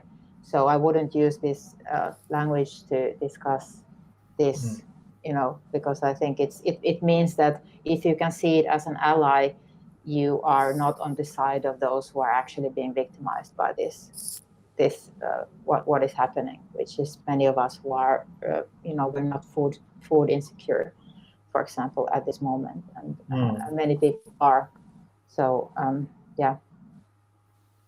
mean, the answer was basically that. Also, then in the chain that in the chat, that is this almost produced by the fact that people are actually dying. Yeah. But then the discussion went on, and the question was then really also about could it be a catalyst towards issues of inequality, poor public health system, and the relationship with non-humans? Could this wish be also somehow from a position of how to say, a call for more action in general, and or a wish for more action in general, and that somehow some sort of a maybe I leave it there with this question. Yeah, I think that maybe the kind of notion of a catalyst is a much better than framing it as an ally, like because of the whole kind of valuation of things, I guess. And to some extent, yes, I think that maybe it would be a collective wish that this was a catalyst of actually really highlighting or exposing the the kind of systematic vulnerabilities and the kind of problems like systemic problems of inadequate healthcare, inadequate like systems of insurance and other things, and kind of the structures that should be there and that have been systematically for years undermined in so many places by the kind of neoliberal mechanisms really undermining public healthcare as for example, one example. So yes, that would be I think that the wish. Whether it will turn into that, or all the kind of mechanisms of profit will undermine the whole situation again. That's hard to say, or I wish it didn't turn out that way. So yeah, I would leave it there. Yeah. Interestingly, this was there were different formulations throughout the time in the chat, in the different sections, which basically pointed out, can we get something positive out of this crisis, or can we see the crisis as positive? I would come to the same thing. It's like, yeah, even if something good comes out of that, like even if human rights declaration comes out of that, it's not like the Holocaust was a good thing. Like it's like to go to that kind of reasoning that there is a tragedy and it's somehow the improvements that follow are somehow justify that tragedy. I think it's oftentimes it's made by those people who are not affected dramatically by that tragedy. But then also I'm thinking like in the amplifier, but also the virus or the pandemic has revealed what are the underlying values of each society in a really dramatic way, and you can see very different responses. Like you compare New Zealand to the US, for example, and it's completely different. And it also like it's almost like what they're doing now and the improvements that they're doing is like they're probably going more and more to that direction of safety nets and security and welfare structures and so on, while in the US, even though there's a lot of turmoil and there's a lot of debate, but at the same time they've basically stripped all the environmental regulations away, like during this crisis. And they're kind of going to this and given massive bailouts to corporations, and so it's kind of like going to the opposite direction because the underlying society that's it's been revealed as what it is, which is like we just like poor people, racialized people, you just go and somewhere and sacrifice yourself so we can save this predatory economy, and that's just amplified. And so I don't know, I would imagine that we actually come out of this into a world where the societies are very different, much more different than they were before, and some are going much more to the direction of like, okay, well let's nationalize the healthcare system again, or let's nationalize these basic systems, and going more towards like social democratic structures, while some are like totally collapsing in their neoliberal kind of Wild West thing. I think in terms of response to the COVID crisis, the final verdict is not yet spoken. It's not over. There is no vaccine. It can still come back in autumn, and maybe we will see. Maybe the strategy of Sweden, for example, could turn out to be the right one, even though they had more fatalities in the beginning, but they might have a few rounds down the line. We still have to see which one, which response was the most, the best one, or learn from different strategies how to deal with this and the uncertainties. And I think it would be a good opportunity to not. I also disagree with the notion of ally. I know you didn't mean it that way, but you can have this kind of rupture of normality and use it for something positive. Do we really have to import stuff from all over the world and travel like crazy all over the world? Are there no alternatives? I mean, telemeetings like this one have been predicted since the 90s, but they didn't really take place because for whatever reason. Now we had to do it, and maybe it's a good idea also to do more of these kind of meetings. We can still, get in touch and exchange. We don't have to, have an enormous fossil fuel imprint by traveling from A to B to C, I don't know, all around the world. But this is just like a tiny section, of course, and there are many other ways, and which might react and adapt. Yeah, I think it's also so easy in our little culture bubble to kind of forget about the opportunities others see in such a moment, like Tereke was pointing out. I would like to make a last question and close the panel with that. And with this question, I actually want to go back. It's more like a kind of meta question, which maybe kind of points also towards the motivation why we as organizations have conceived of creating frictions. But it is a personal question, or one which comes from me. So do you share with me this observation that artists increasingly take the role, either by themselves or asked or motivated by others, to be a defender of the factual?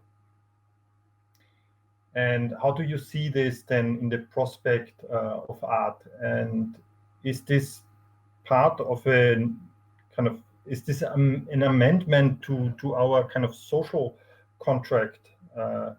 We started out as jesters. We have not been even admitted to the court of Plato's kingdom. And so how do we deal with this? And how do we still keep the power of transgression of art if we are basically the keeper of the real?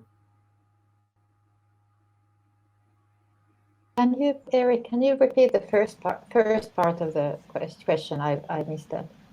Yeah, so do you share with me the observation that artists are increasingly taking the role of the defender of the factual?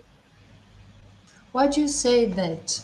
I mean, can you expand this a little bit so I make sure I Because understand? I think that I can see a lot popping up here and there, like in art and science and technology. I think it's anyway, we work a lot with the factual. Yeah?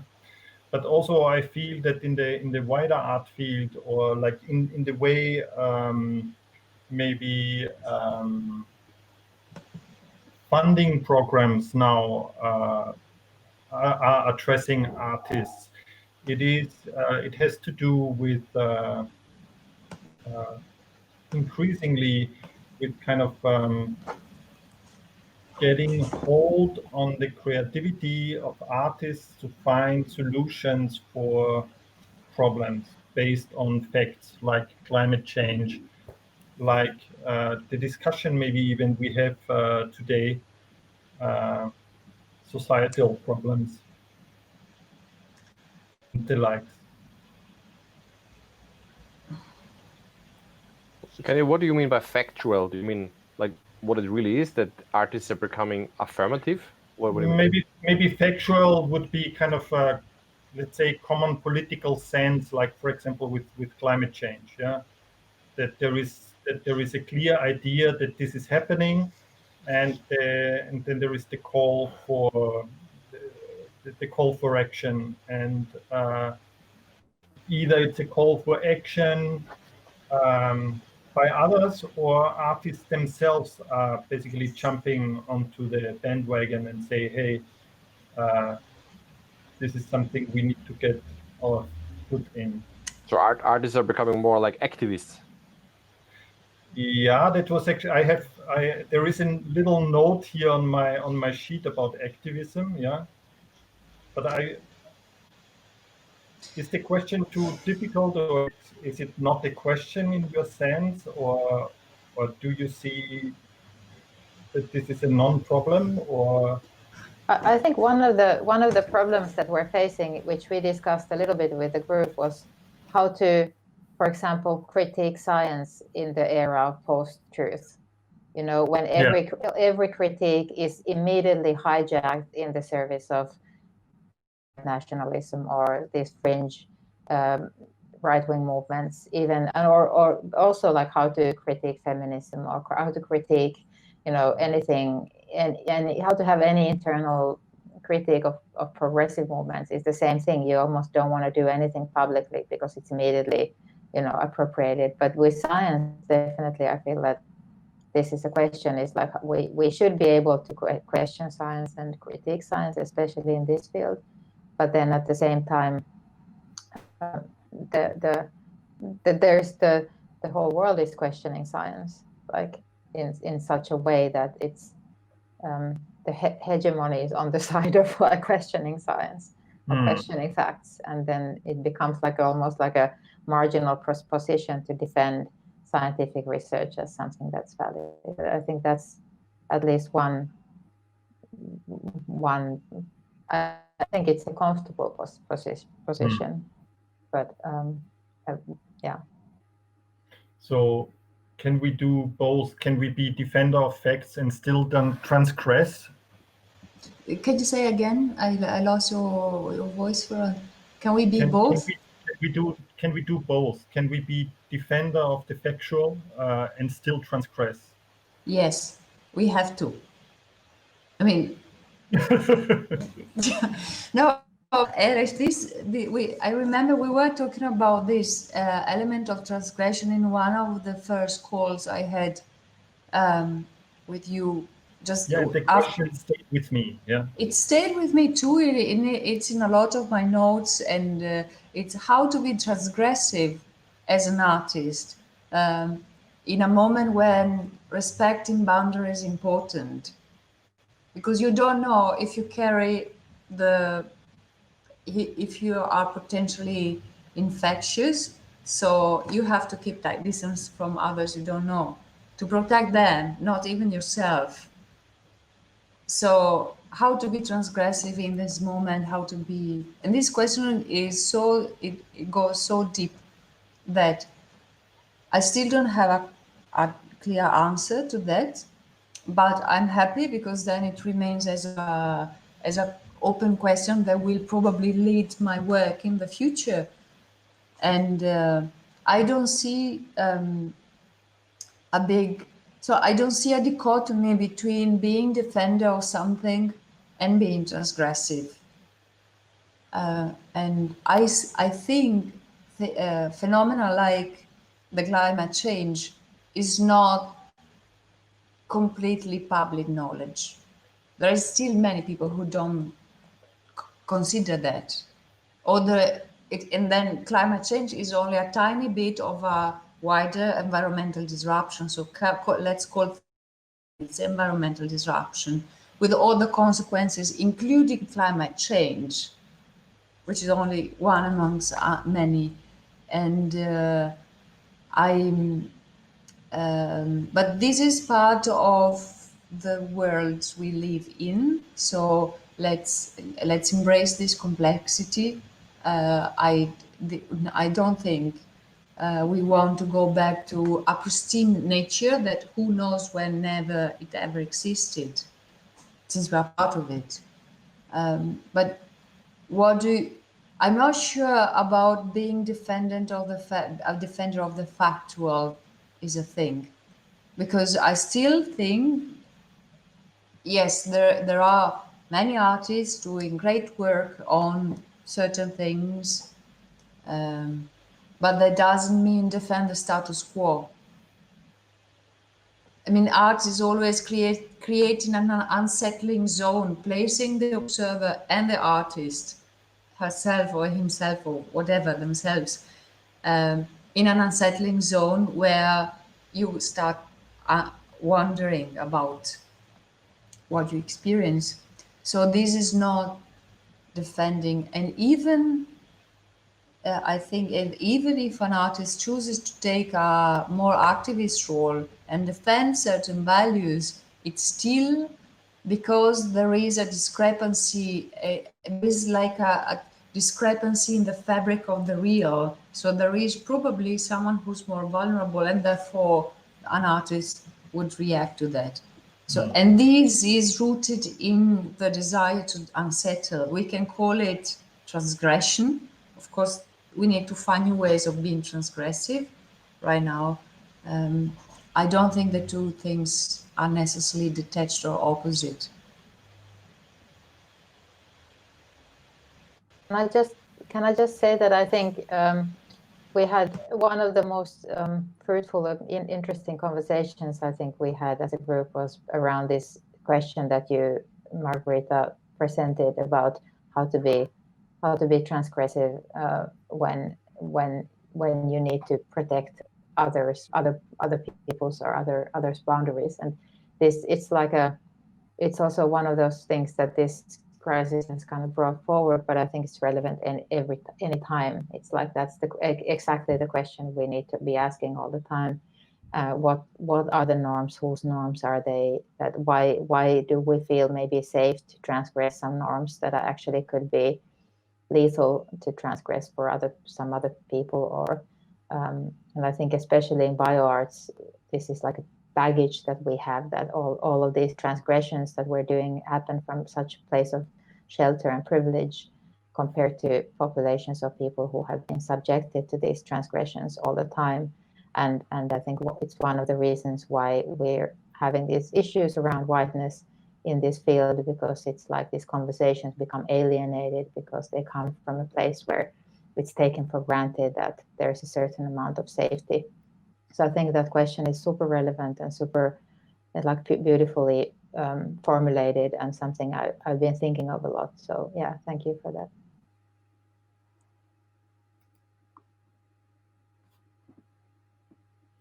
Okay, should we close the session then, or does somebody still want to say something? No, I think that maybe I would just, throw in, because I mean, I realized that I wanted to say something earlier and then I was muted. It doesn't matter. No, I think that I would just like to second Terika actually in that. So thank you very much, Margherita, for actually that point and that question that I think like was, part of a lot of food for thought for actually probably all of us in the group. And to some extent, I think that I was also like thinking of parallels with regard to, theory and the kind of, not art per se, but actually kind of like philosophical or theoretical thinking, working with concepts that can have certain potentials. And I think that to some extent it is also parallel, meaning that, certain ideas can be transgressive, but then at the same time, they should be kind of taken with that, kind of awareness of what does transgression mean, and, when can it be exercised or how it is exercised while not putting into, kind of dangerous situations others. So I think that there is a certain art in actually art of thinking that is actually perhaps working along the same lines. So I think that this was a lot of food for thought that was brought in with that question, that point. And I think that it also kind of somehow connected to many of the threads that we have been also discussing today. So maybe just to kind of, close that, I would say on my behalf, on behalf of myself, that I would like to thank actually all my group members for amazing ideas, for the intellectual generosity that you've been so eager to exercise and to share with me, with Erich, with the entire Hunger team, with all the biofriction team, and with the general audience that we have today. And I would like to, of course, thank the entire biofriction team and everyone involved. So thank you very much. Thank you. I would continue the thanks with all the people who joined us on YouTube, but also on the Hunger stream, and also in the Hunger chat, the contributions. I hope that we have been able to answer to some of the questions which have been posed. And I'm also looking forward, as I understand, there will be still some product coming from you in one form or the other, in probably written form. And so I think that we then can read a little bit more later in much more kind of concentrated form what was discussed today. I also would like to make the announcement for the next Braiding Friction event, which is by the group which is called Fetchologies, and that is the group by Hunger in Barcelona, which is hosted by Laura Benitez Valero. Laura is actually backstage here in the chat and is directing us because Laura is also basically the overall kind of content and artistic director of the biofriction project. So thank you, Laura, for all the input and support also for that. And we are looking forward to Fetchology. That is with, as I said, with Laura, with Tony Gabaldon, Steve Kurtz, Power Makes Us Sick, and KinLab. And I think the date is not fixed, but it should be the 4th week of June, which is basically in 2 weeks. So, but you will hear soon in channels near and far when and where this is happening. So then thank you very much, everybody, and good evening. Thank you so much, Erich. Thank Thank you. you, everybody. It's been really great to get to know you. I think we are actually opening up now the chat for other people to come in, as far as I know. Was that the plan? So don't log off in case you don't need to. We could maybe have a little bit backstage now.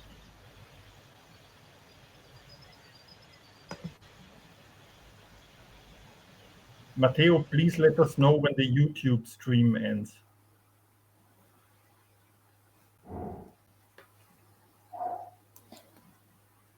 Bye, Marcus.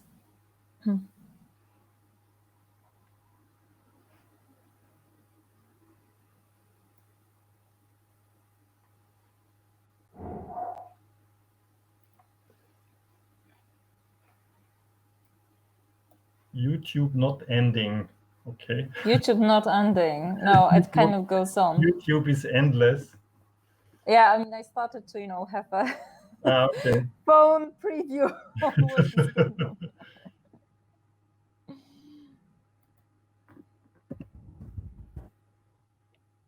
For organizing this.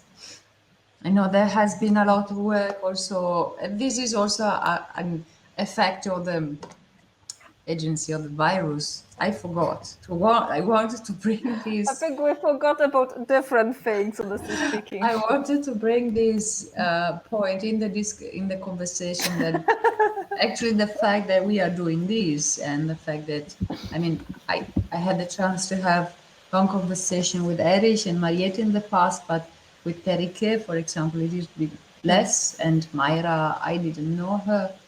So this is something that emerges from the assemblage that is in the agency of this. The YouTube stream is off. Okay. Now we can get. Now we can stop talking. Yeah. Hey, that was really fantastic. Really, really good. Thank you so much. No, thank you. Thank you. Thank you. Thank you.